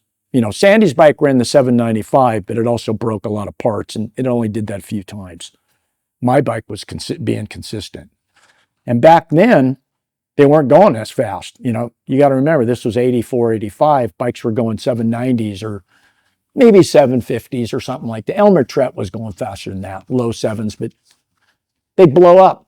Yeah. So basically what happened is in drag bike, that was AMA drag bike then, it was AMA. I ended up winning the Western #1 plate, which was half the United States to the coast. Okay. And so I won that in 84, and by the end of that year, I had that bike hauling ass. I had it running 8.0s, okay, low 8s, 816, 813, 810. But I didn't want to break it. I didn't want to push the juice yet. I was only using the nitrous from top of second gear at the most if the track would hold it. I never once sprayed it in first gear. I wish I would a couple times because it would have ran a number. Yeah. So I ended up in 85 going the full race series, and then I was ahead in points. There was about 20 guys too on that, and they were top name guys that today. There was Elmer Tret, Nigel Patrick, there was Bob McCloy, Terry Kaiser. They're all in there, And basically, I outpointed them. There was bikes that were faster than mine, but again, they broke. And I finally had Old Blue humming, and the motor was happy. And I would either get third, second, or win, or maybe break once. And in 85, I outpointed everybody by about 300 points by the 7-race series. I didn't have to go back east. I never raced down Lautrec, but I still, won. But I went back to, I think, Phoenix, and I went a little further. I forgot what state it was, but I went one long trip. It was about 5 days, 4 days to get there, 3 days. And anyway, I ended up winning the national championship in top fuel that year. And that was something, especially for that type of bike. I was really outgunned, but Old Blue, even the Harley guys, I would be at a race. Dale, they rolled by me in the lanes. How's Old Blue running? Good. Go get him, buddy. So I was outgunned. Yeah. It's freaking awesome. So Yeah. Old Blues, that's one of the bikes I wish I had sitting right here. Yeah. But I needed the money to build this bike. I parted them out. Yeah. Old Blue. I got the gas tank. I got the fender. So that's that story. There we go. Trophies now. It's awesome. So I know you won another title on top of the last one. Can you tell me about that one? Yes. So that was a national #1 plate. And so that began with Sandy Cosman again. We Byron down there in Los Angeles started putting long swing arms on bikes and running the electric shifter. This one here. And it was a neat idea, making them real long and seeing how quick you could go and not having it wheelie as much. And so anyway, Sandy built, in 86, he built the first pro street bike. That was a class they were making. And basically it was a full chassis bike with a smaller tire. And basically it was a GS 1500. Relatively big head, just the normal 2731 valve sizes that we would run. It wasn't too crazy. It had 39 millimeter cone carbs, which is a Vance and Hines modified Mikuni. But anyway, we raced that bike, and eventually I was the fastest guy on the West, and I went an 804 on that thing, 174 at Fremont without a bar. And that was in 1987. And that was hauling ass for back then. Yeah. We didn't have all the electronics. I was tuning it. I pushed a button when I wanted to spray it. And that was fast. It was fast. So we got that bike done, and then we raced it a few times, and Sandy sold the bike. So I had this bike here next to me, Ratzuki named now. That was my 9-inch Pro Mod bike that I rode in the mid-90s. We're not going to go into that. But it started out as a pro street bike first. It was a Kawasaki. Then I built a turbo motor. They allowed me to run a turbo. Halfway through the season, got to take the turbo off. We don't want turbos yet. It was the weirdest thing drag bike did. And really pissed me off, actually. I spent a lot of money dialing that thing in. Built it with Bob Worth, the same guy I built Old Blue with as far as the heads and all that. But anyway, I called Sandy up, said, Sandy, still got that motor? The one I was tuning in his bike? Yep. Still got the carburetors? Yep. Will you sell them to me? Yep. I told him what happened. Because, oh, unbelievable. He's all pissed off too. We all were. So, how much? Well, how about $4,000 for everything? I mean, you can build the engine for 10. Yeah. Okay. Can I go pick it up tomorrow? Yep. So I went up there. My friend Bob Worth was so pissed. He wasn't just selling it. He was an ace fab guy too. So we brought my bike. The next race was 6 weeks away. We brought my bike. We pulled them. I already pulled the Kawasaki engine out, cut all the motor mounts in. Didn't even know if the engine was going to fit in it. It's a bear in that thing. Slid it into the back motor mount plates. It fit in there with just a spacer, the chain lined up, home free. Put it up on some blocks, made mounts. Another friend of mine was a super good sheet metal guy. built race cars, mounted a Suzuki body on it, got it started up at my shop in Santa Cruz, so I was still there. Never tested or anything. The drag ship was closed. Went all the way to Phoenix, rolled the bike out, and it was a frickin' Suzuki. And the champion was a champion for 4 years, and he had all his buddies with him. And it's a Suzuki now. So anyway, make a long story short, I was second in points to him. It got down to be within 1 round of wins. And my bike his bike was still totally dialed, and his bike flew. And but I was close. I was real close. And we left together. I think I got out on him a little bit. He was like right next to me, neck and neck. And in high gear, he broke his transmission, and I nipped him by about 2 feet. And I took his #1 plate, and he retired, and I was the national champion. So that's the story of the Pro Street days. Yeah. That was a great way to end it. Yeah, I can imagine. Yep. So that was that. All right. So then in 93 is when you moved over to your new shop. And moved from Santa Cruz, where you'd been for about 56 years at that point. So tell me about that. How did that work? Well, my partner got married, wanted to move, and I didn't want to take care of, excuse me, I was managing the property and running my shop and renting rooms to college students, okay? And he was gone and still wanted half the money. So I said, this isn't quite right. Yeah. So I finally got a property manager on that, and I basically found a little place that needed complete renovation out in La Selva Beach, California, near Watsonville. It was beautiful by the ocean, and a perfect place for a dyno room. It was about 200 feet elevation.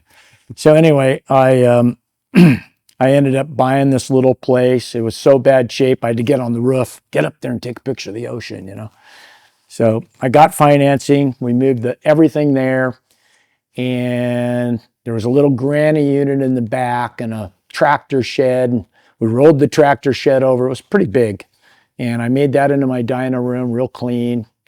2 friends of mine were contractors. They were between big jobs. They said, Dale, $25 an hour, pay us cash. We'll renovate your whole place, make your shop. So the granny unit in the back, I made it in my office. It was like a 2-bedroom little thing, and we made that into a bitchin' little office and made all new decks. And then I built a 998 square foot shop building just to be assemble things. Wasn't really building engines anymore. My parts started taking off. I started developing more and more parts. So we at one time I had 9 employees at that little place. I had 3 full-time and usually 4 or 5 part-timers. So I always could have somebody. And we built the electric shifters there. I hooked up with my brother-in-law, Paul, and he was an Ace Fab guy. That's where we made all my VMAX parts at his shop, and his shop was in Freedom, was in Santa Cruz. So he was right nearby. That was between Watsonville there. But yeah, I was 24/7 then, baby.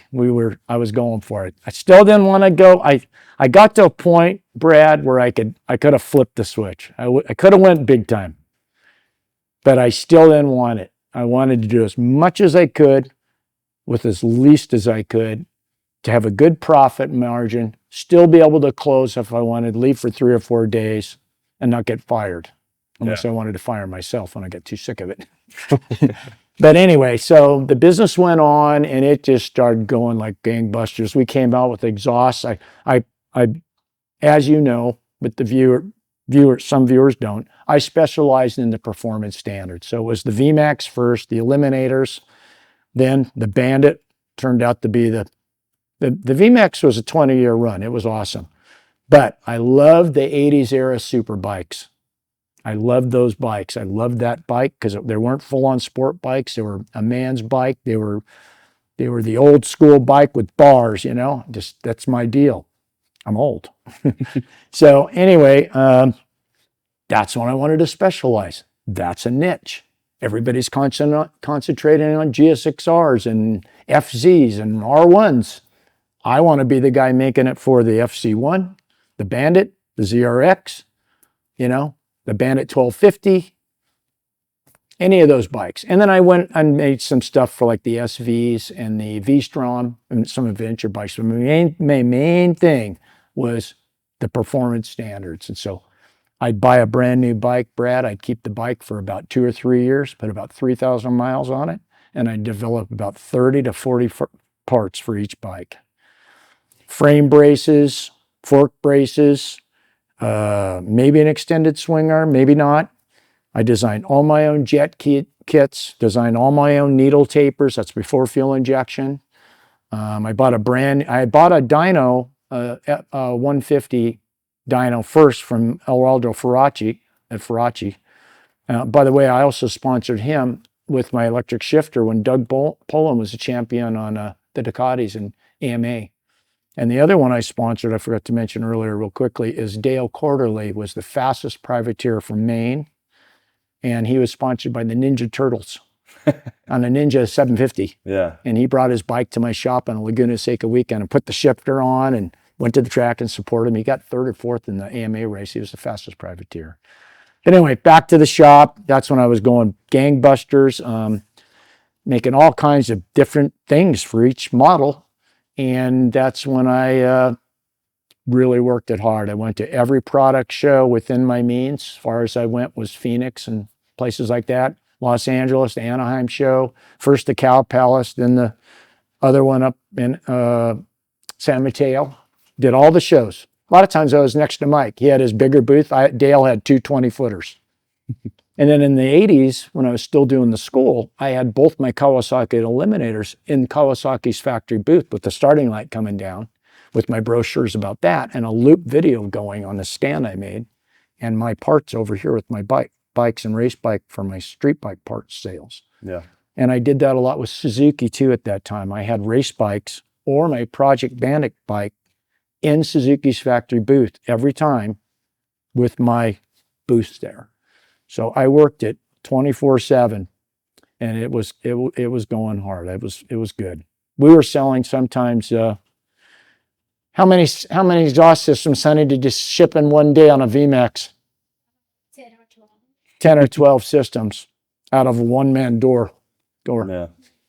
Yeah, so that was awesome. That went through all the 90s, and I was trying to be smart about my money. I did go back racing with Ratsuki 1 year in 95 in a 9-inch pro mod class, just brief on this. And the race started. I missed the first race. The bike was brand new and had to be dialed in. And I got second, and then I got first, and then I got a second, and I was in second place. And I was way behind because I missed the whole race. And then I had a wiring problem.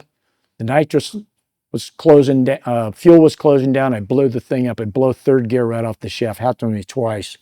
So I was on my way to doing pretty good. And then all of a sudden I finished 4th that year just because I had this problem. So then I parked it. I wanted to get the hell out of California. I was still small enough where I could move the shop. So that's when I moved to Yerington, Nevada. Okay. And about an hour from here. Yeah. So that was it through the 90s. Okay. And that's kind of when you mentioned Mike a couple times and you kind of started working with him. And Yes.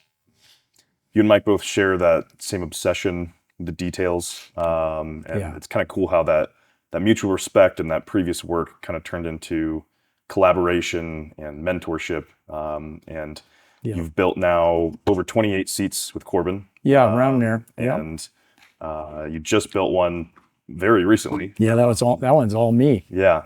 Well, they're the shapers. I'm the guy giving them the feedback. Yeah. But I did shape quite a few of my own seats too, What is something riders often overlook about seat comfort, ergonomics, something that just a regular, kind of commuter rider wouldn't think about when you design those seats for these performance bikes that they buy? Well, Brad, I've probably owned, I can't count how many brand new bikes I actually owned, but I would say I've owned probably around 70 or 75 motorcycles in my lifetime. And I've ridden a lot of bikes. Yeah. And I'm not a super big guy. So I always allow a little more room for my seat that I'm designing.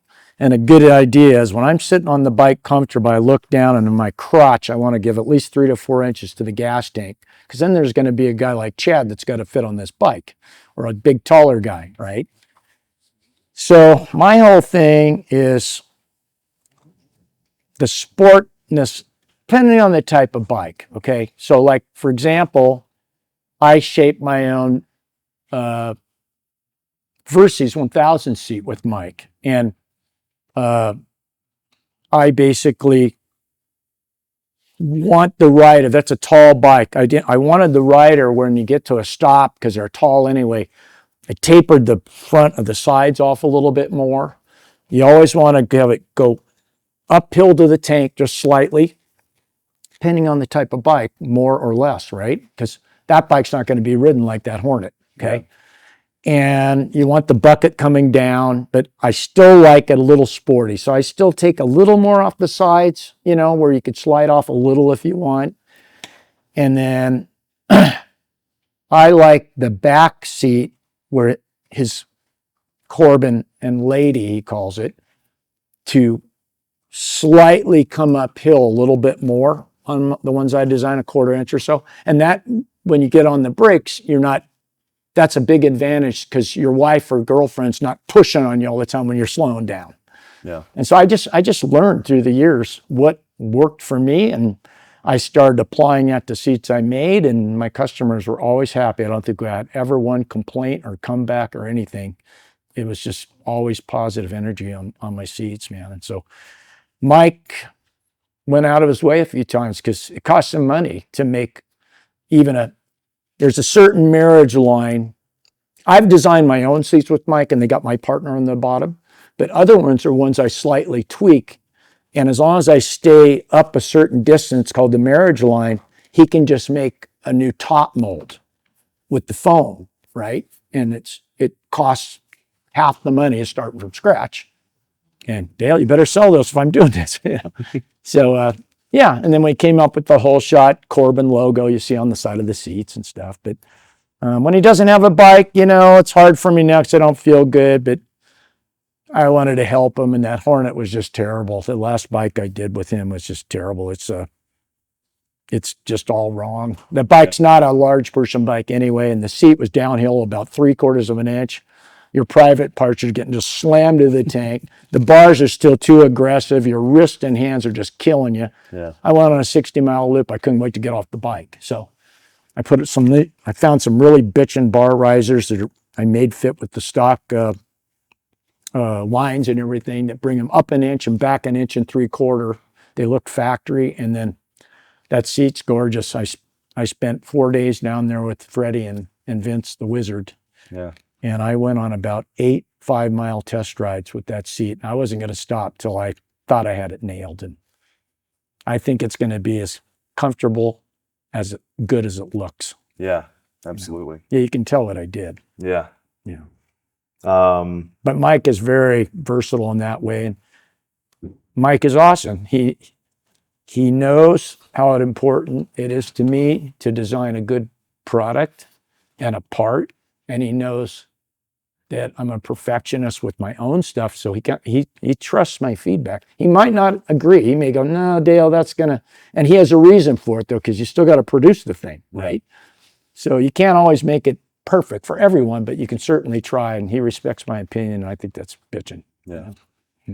So before we move on to our final segment, I just want to talk about our last part in this one. You ran the first motorcycle drag racing school in the U.S., where you trained and mentored a lot of riders over the years. And it takes, in my opinion, a lot of humility to teach other people to do something that you built your career on. Yeah. You know, a sport that's built on talent, expertise, and adrenaline, to take your experience and then tell other people how to do it. Not a lot of other racers would think of that. Yeah. What made you decide to start teaching?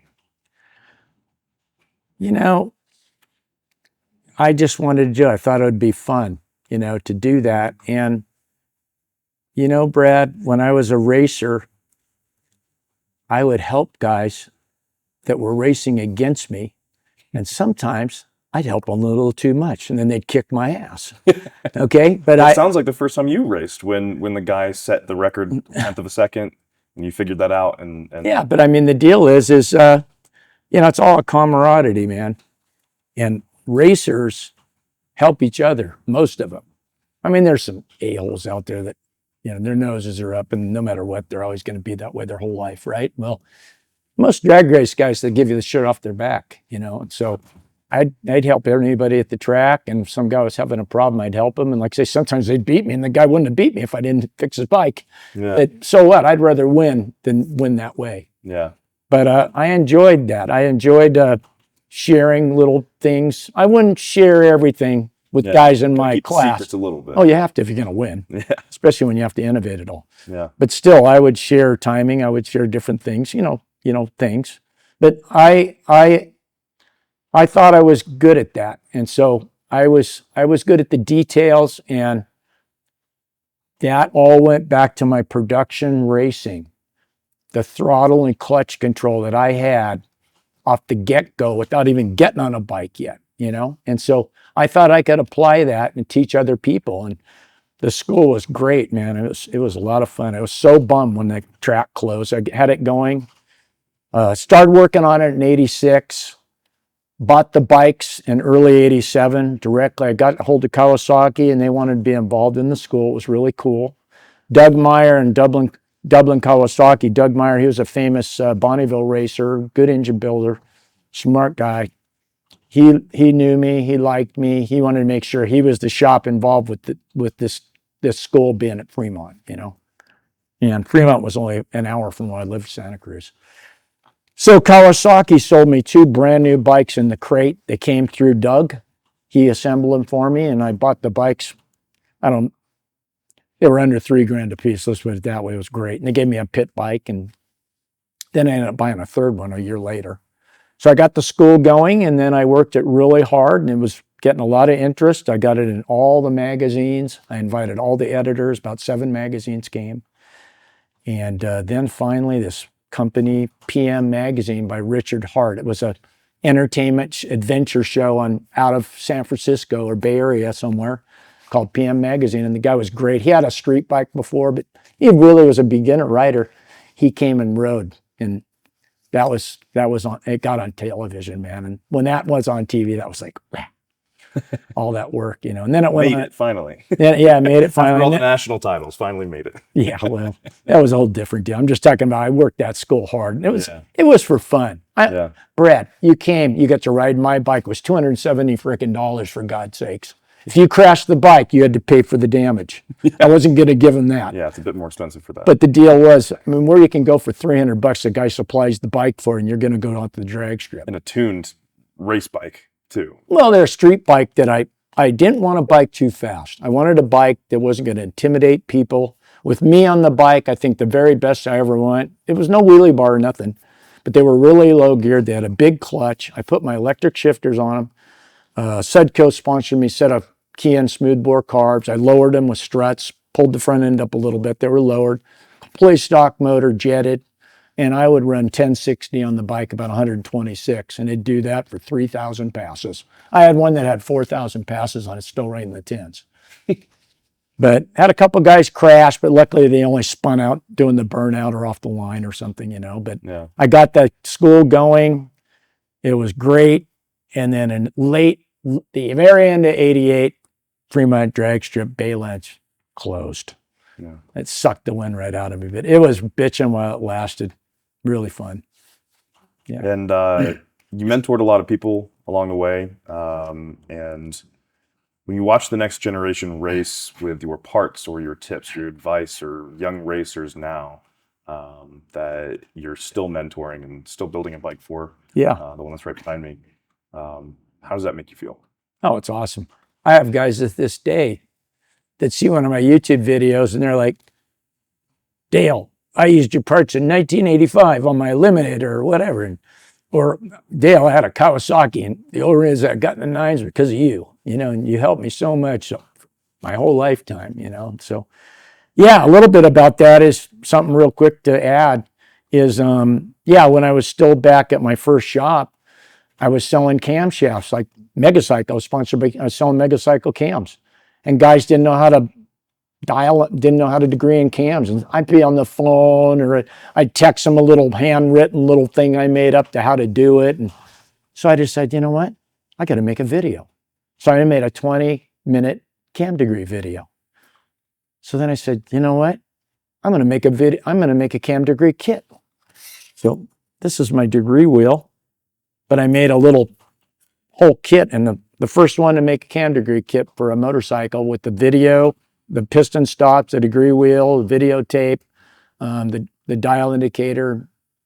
And I sold that to dealers and distributors. I sold it to I sold it to webcam, APE distributors. Vance and Hines sold them a while. Yeah. So that was cool. And then I made 2 other videos, Brad. I made a how to drag race video with all tips of me riding one of the eliminators. And when they signed up for the school, that video, I not only sold it, but they got one free. So they already got the video and studied it. And then we'd go up in the tower and they already had questions for me about, what do you mean by this? Before they got on the bikes. And then I had a buddy with a giant camera on his shoulder at the school. He videoed every guy. Every 3 runs, we'd go up in the tower, we'd watch it. And I'd tell him, that's where you're making a mistake. Remember I told you how to hold your wrist on the line? Oh, I see that. And so I accelerated their learning curve by 5 years in one day. Yeah. And I had tons of road races, like the champion Rich Oliver that I raced with when I production raced. It was super fast young kid on a KZ 650. He was a 250 AMA champion at that time. He came to my school just to learn starts. So all of a sudden the road racers started learning about my school and came to the school. So I did those videos, and then I did building a whole drag bike. I built this bike when it was a Kawasaki on video, building the engine, the chassis prep, everything. So I had 3 or 4 videos that was part of my mentoring, and I decided, I can talk behind the camera. I'm not shy. I'll just do it, So that was cool. Those were neat. And I still get people tell me that, and they still got the tape. I got that VHS tape deal. I go, is it still turned? Yeah. So that was really cool. That is cool. So as part of the mentoring thing, you kind of brought up a younger rider named Dakota, and his bike is the one that's behind me. Yep. Do you want to talk about him or the bike? Or? Yeah, real quick. So Dakota is a 20-year-old kid, real quiet, mild-mannered, polite young man. And if he wasn't a polite young man at 20 years old, he wouldn't be putting his toe in the cement floor. But he is the nicest young kid you'll ever meet. His parents, his dad runs the starting line at the track, Top Gun, I don't know how many years, maybe 20, 25 years. He's the guy with the ear muscles to bring you in the lanes. And the mom works the little food store and merchandise store. Okay. And so Dakota started on a junior dragster, the little dragsters, and then they sold that after a few years. And then he had an old Ninja 600. Then he had an R1 that scared him to death. And so anyway, I had this wreck 1250 because I was going to build a second motor for Igor behind me here, and I never did it. And so it was a customer's bike. The front end was folded in, but the frame was straight and everything. And he wanted to build a bike, and I said, Dakota, why don't you come to my shop and look at this bike? If you want it, it's just sitting here. I paid $1,500 for it. I'll help the youth. I'll sell it to you for $1,200. And then if you need help or you need it, just information, I'm not going to go build it for you unless you can't figure something out. So it took him like 3 or 4 years. He bought a front end on eBay, did this. Dakota went to welding school. Now he's a certified welder. He's 20 years old. He's doing good, but really nice kid. So anyway, he got it running, and he was riding it with the stock swing arm, and then I saw him ride by, and it's spittering and sputtering, running like crap. Down the track, it ran fine, but it wasn't right. I said, why don't you bring the bike over? I'll help you get it dialed in. So that turned into a complete rebuild. We basically went through all the wiring. I rewired. He has an air shifter. He has a really bitchin' shifter that shifts the bike itself. You can adjust the shift points, but the wiring was a mess, and I rewired the whole bike. I cleaned all the wiring up. I cut the whole fairing off. There was a big bulbous thing, and made that little wasp-looking fairing from the stock one. Yeah. Then I put the big evil swing arm on it for him. I built a one-off whole shot mini meg pipe on the header he bought. took the airbox off, put velocity sex. But along the way, Brad, I'm mentoring him. He's not a mechanic at all, but he learned about torque. He learned about what and what not to do. He learned about wiring. We synchronized the throttle bodies together, and I put my tuner on it, and he watched me tune it on the dyno, and we tested it on the dyno, and then I went to the racetrack with him, and the first weekend out, he got it running. I made 3 test hits on it, make sure it was going to be safe for him, and then put him on the bike. The gearing was way off, so it still has a lot more potential. It was too high geared. But he ended up getting to the semifinals, like 4th place the first day, just learning how to ride it. Second day, he got to the final out of about 12, 13 bikes with bikes that have all the trick shit on it, the stutter boxes, all that. He's still hand clutching it, you know? And so he's doing really good. But I was out there. Not only did I help him build, the bike was here almost 2.5 months. It's a lot of freaking work. And I charged him for it, but I charged him pennies on the dollar. Yeah. I said, dude, I trust you. You got to pay me, but don't go broke paying me. So he just sold a used bike. Just give me $400. He owes me about $2,000. That's including all my dyno time, spending almost 3 months on a bike. That's like nothing, you know. Yeah. But he has to earn it. Yeah. So Absolutely. that's Dakota's story. But the bike now is gorgeous. Had a big Bash gas tank. Speaking of friends, customer of mine saw me on Facebook with this Bash gas tank. Been a Bandit customer of mine for 30 years. Goes, Dale, I got a brand new gas tank in a box. I had an insurance job. I had a little teeny BB dent. They bought a brand new tank. I never put it on my bike. I didn't own the bike anymore. I'll sell you the tank. So he sold us that freaking tank that cost $2,000 for $300. It's a hell of a deal. But anyway, it's running, and that's my mentorship, my recent one, and I'm still helping him. And next year he's going to go quicker, and he's going to be better, and it's bitching. So Yeah. feel good about it. That's awesome. I'm sure he feels good about it too. Got to pay it forward. Yeah. So before we wrap this ride up, let's slow it down for the final pour. Yep. Optional to top yours off a little bit. I'm going to add a little bit to mine, but the bourbon that Angel's Envy sent over, would you like some? Yeah, I want a little. It's getting iced out now. Can make it a little darker. That's good. The bourbon that Angel's Envy sent over kind of feels fitting for this moment. Layered, patient, built with craftsmanship, you know, just like your career. And it kind of plays into the legacy that you've created. And looking back over 5 decades of riding, racing, inventing, building, what are you proudest of?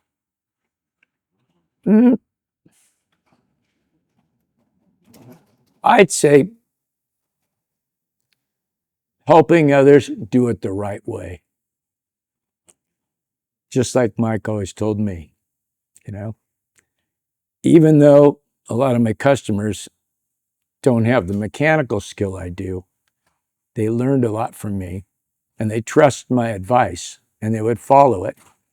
And those are lifelong friends. And I think that's the deal. Yeah. Well, you've achieved more than most riders and inventors could dream of. You've stayed humble through all of it. And I was honored. Not always. Not always. Well, you did win a couple national titles. You know, you're allowed to do that. Yeah. But when I had the opportunity to reach out to you through Mike for this and hear about your story, it's funny the way that it kind of played out. We talked and we kind of settled on a date, and I hadn't told Chaz yet who the guest was that we were filming today. Yeah. And you commented on one of the videos, the first video that we had posted with Ray Sotelo. Yeah. And Chaz texted me and said, "Oh my God, like Dale Walker just commented on the video."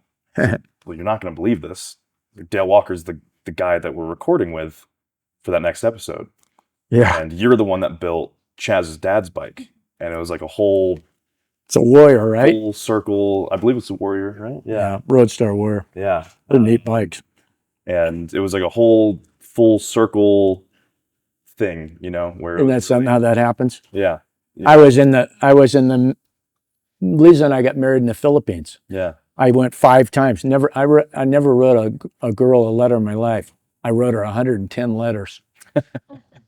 And I went to the Manila airport one year, and I'm sitting down waiting for the next flight I had to get onto, because you know how long that takes. Yeah. I look next to me. Oh, hi, Jeff. How you doing? It's the guy that did the patent on my freaking solenoid shifter. In the airport sitting next to me. So there you go. Yeah. If you could relive one race or one build, what would it be? Probably Old Blue. Yeah. Yep. Old Blue was so awesome. Even in the lanes, the Harley guys that didn't like Jap bikes would roll by and say, Dale, how's Old Blue running today? And I said, good. He goes, go kick their ass. They were friends of mine because they're all good guys anyway. Yeah. Okay. But I wasn't into the Harley thing. I rode a couple Harleys for Sandy. You know, I rode a bitchin' Sportster that ran like 9.0s. You know, it was bitchin'. It was Carl's speed shop. Going to go to Carl. But anyway, they used all Cosmos parts too. So on their Harley, you know, there's wheels and all this shit. And I tell you, that bike got a lot of respect. I would say Old Blue's the one. I mean, I went on my pro street bike on this bike fast, all that, but I don't know. That one and my single overhead cam Honda, just because of how quick it went. But Old Blue. Yep. How do you define success these days? And has that changed over time? I don't think so. I think it's the same formula, dude. First of all, you got to be willing to work, okay? It ain't easy. It ain't easy. I've had a lot of winners, Brad, and a lot of losers. I think I went broke twice, but so what? You know, and half of it wasn't my fault. It was like in 2008 when the housing and the whole economy took a dump. Yeah. You know, but I think it's just hard work, making sure you're doing things right, treating people properly, you know, and appreciating good people around you, and just keep innovating no matter what you're doing. It doesn't matter. And let me tell you, these days, it's a lot easier than we did it. When I did it, you had a fax machine.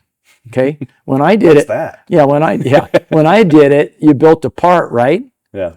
And God, I want to sell this part. But the ad took 3 months to come out in a magazine, dude. And your parts are sitting there on the counter already made with all your money out. It was hard. But you just do it, man. My dad taught me from an early age. You cut that lawn twice and do it right. Yeah. Same shit. You know, that's it. So in your introduction, I mentioned that you're battling stage 4 prostate cancer. Yep. Your most recent treatment was, what, a week and a half ago? Yeah, 15th. And we had to plan our trip out here between treatments just to make sure that you had enough time to go through that and recover. And I know that week afterwards is brutal. Yeah. The fact that you have the energy and enthusiasm for this, just for us being here, and we've been going for 6 hours at this point. This is what I love, dude. Yeah, that's inspiring enough. And on top of that, you're still building stuff and you're still teaching people, just like Dakota. Yeah. Well, you never know what's going to happen with me, Brad. It started in 2019. I found out I had stage 4 prostate cancer just from a blood test. I didn't even know I had cancer. And my numbers started climbing, and all of a sudden they rocketed. And so it was like, Dale, your prostate's got to get out. If we don't, you ain't going to be talking to me in 6 months. So that was my first journey. And then I went through radiation 3 or 4 times, and then it went away. And then a couple of years later, it came back, surrounding my C7 vertebrae. Had to have the whole mass thing pinpoint on my neck, higher levels for 10 days. Went for another year or so, back again. Went through chemo, went through all chemo again. I only did that once, but went through the whole chemo for months, thing. And then they didn't work, didn't do shit. And so all of a sudden now it's on my bones. It's on my neck again. It's in this shoulder. It's on about 3 or 4 ribs in small spots. It's on my left pelvic bone right now. But there's a new treatment, Pluvicto, that's been out for 3 years. It's not like a trial or anything. It's a liquid radiation, and I've never had it in my organs yet. Because if I ever get it in my organs, it's your liver or kidney, and you're done. You're going to last 6 months or less. Anyway, so it never got in my, luckily, in my organ jet. It's always been on my bone, okay? So what this does, I know you want to wrap up, but what this does is it has a chemical in it that attracts to the hot spots when you do the PSMA PET scan, where you're lit up orange spots. It swims right to the cancer. It surrounds it. What's the word, Sonny? Attach, absorb, and attack. It goes around it. It clamps on it like a vice grip, doesn't let go, and then there's the chemical in it that kills the cancer. Wow. Well, Brad, I've had 4 treatments, and after the 3rd treatment, it's once every 6 weeks. It's an IV. You sit there for about an hour. You know what it costs? I got my Medicare bill, my supplement. Luckily, I have AARP. I don't really support AARP that much, but they pay the best on cancer. $99,000, and I'm in there for an hour and 10 minutes. And Wow. I'll only do this 6 treatments one time because that's all they'll pay for. But anyway, after my 3rd treatment, the last time, cancer update, guys, my number is 0.012. I went in there, it was almost 8.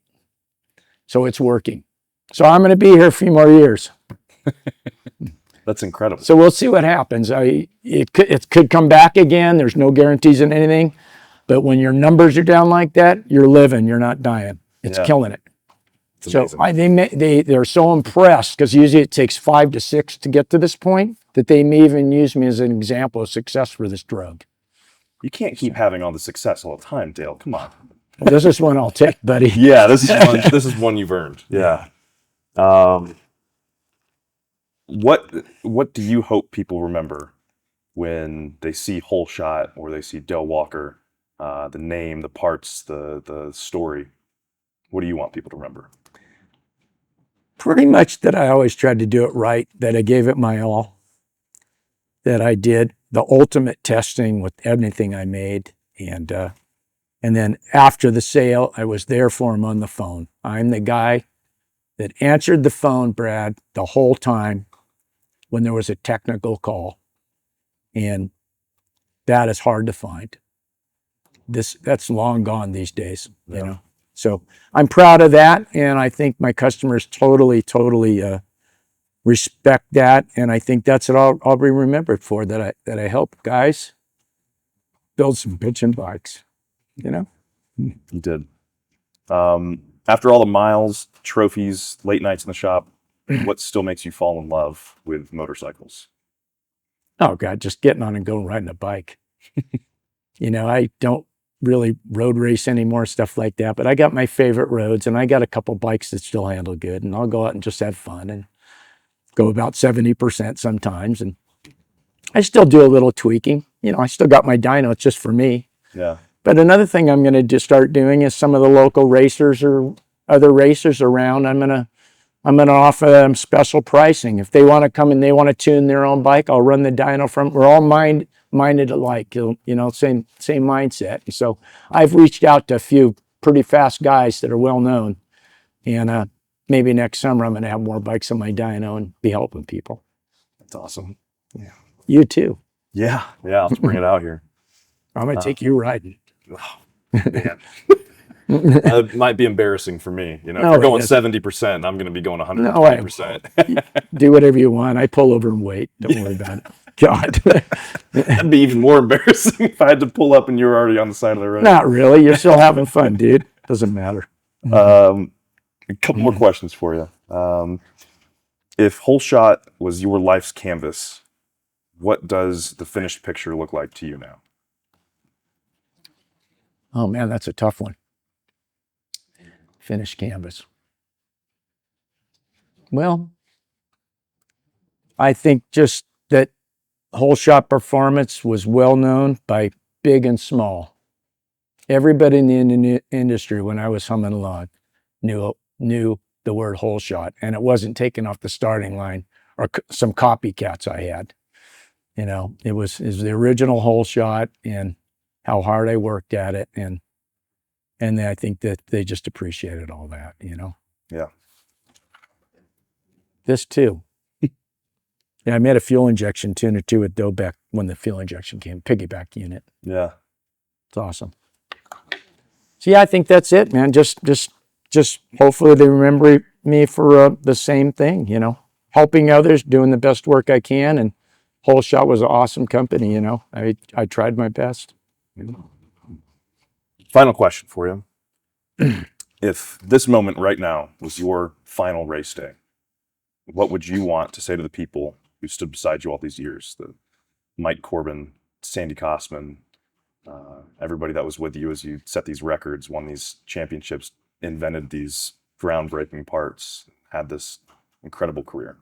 Oh, just mainly just thank you so much for the support and positive energy. And just if they could help me, they always did. You know, all my sponsors had helped me. You know, I had a lot of parts sponsors. Like I said, Jim Dewar, Megacycle Cams. The guy that owned Wiseco Pistons. God, I forget his name now. He sent me pistons and gaskets and rings, and you know, I built all my own engines and everything. But there was a lot of people involved, and I would just thank every one of those people, because without that, you don't have anything. Yeah. You gotta have help. Absolutely. Well, it's not every day that you meet someone whose fingerprints are literally on the evolution of the sport and the bikes themselves. That's something worth raising a glass to. So, Yep. To Whole Shot Performance and to you. You too, Brad. Cheers. And what I want to say in ending is, I feel in my small little way that I definitely did a lot for the sport. I helped the sport grow, and I did it in the right way, and that was always my goal. So I think everyone would agree with you. Yeah, so I want to thank you and Chad very much for coming here and doing this. Is awesome, dude. Absolutely. Thanks. We're very excited and very happy to be here in the middle of a storm. I know it's been blowing all over the place. Yeah, but lucky it's not raining. We'd be in the dining room stuck in. So I think that's a great place to wrap up. The microphone is yours. What are you working on right now? Do you have announcements? Do you have next chapter for you or for Whole Shot? Whole Shot's just going to be having fun. I have a little bit of inventory left. I might reopen on a very limited scale. I got to get through my treatments till January, and then that's it. And then I'm going to get Ratsuki running again. I want to get this low boy chassis running with the motor parts over there. And I just want to keep having fun, dude. This is all about it now. I don't know how long I'm going to be here, and I'll make sure I make the best out of it. Yeah. That's it for this ride. Huge thanks to Dale for taking the time to share stories with us today. Follow him at Whole Shot Performance, linked in the bio, and keep your eyes out for the next evolution. Until next time, ride safe, drink slow, and we'll see you on the next episode of Throttles and Bottles. If you enjoyed today's episode, please like, share, and subscribe for more. Thank you to the sponsors of today's episode. Without them, we wouldn't be able to do this, and we look forward to having more.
Accept my apology, Chaz.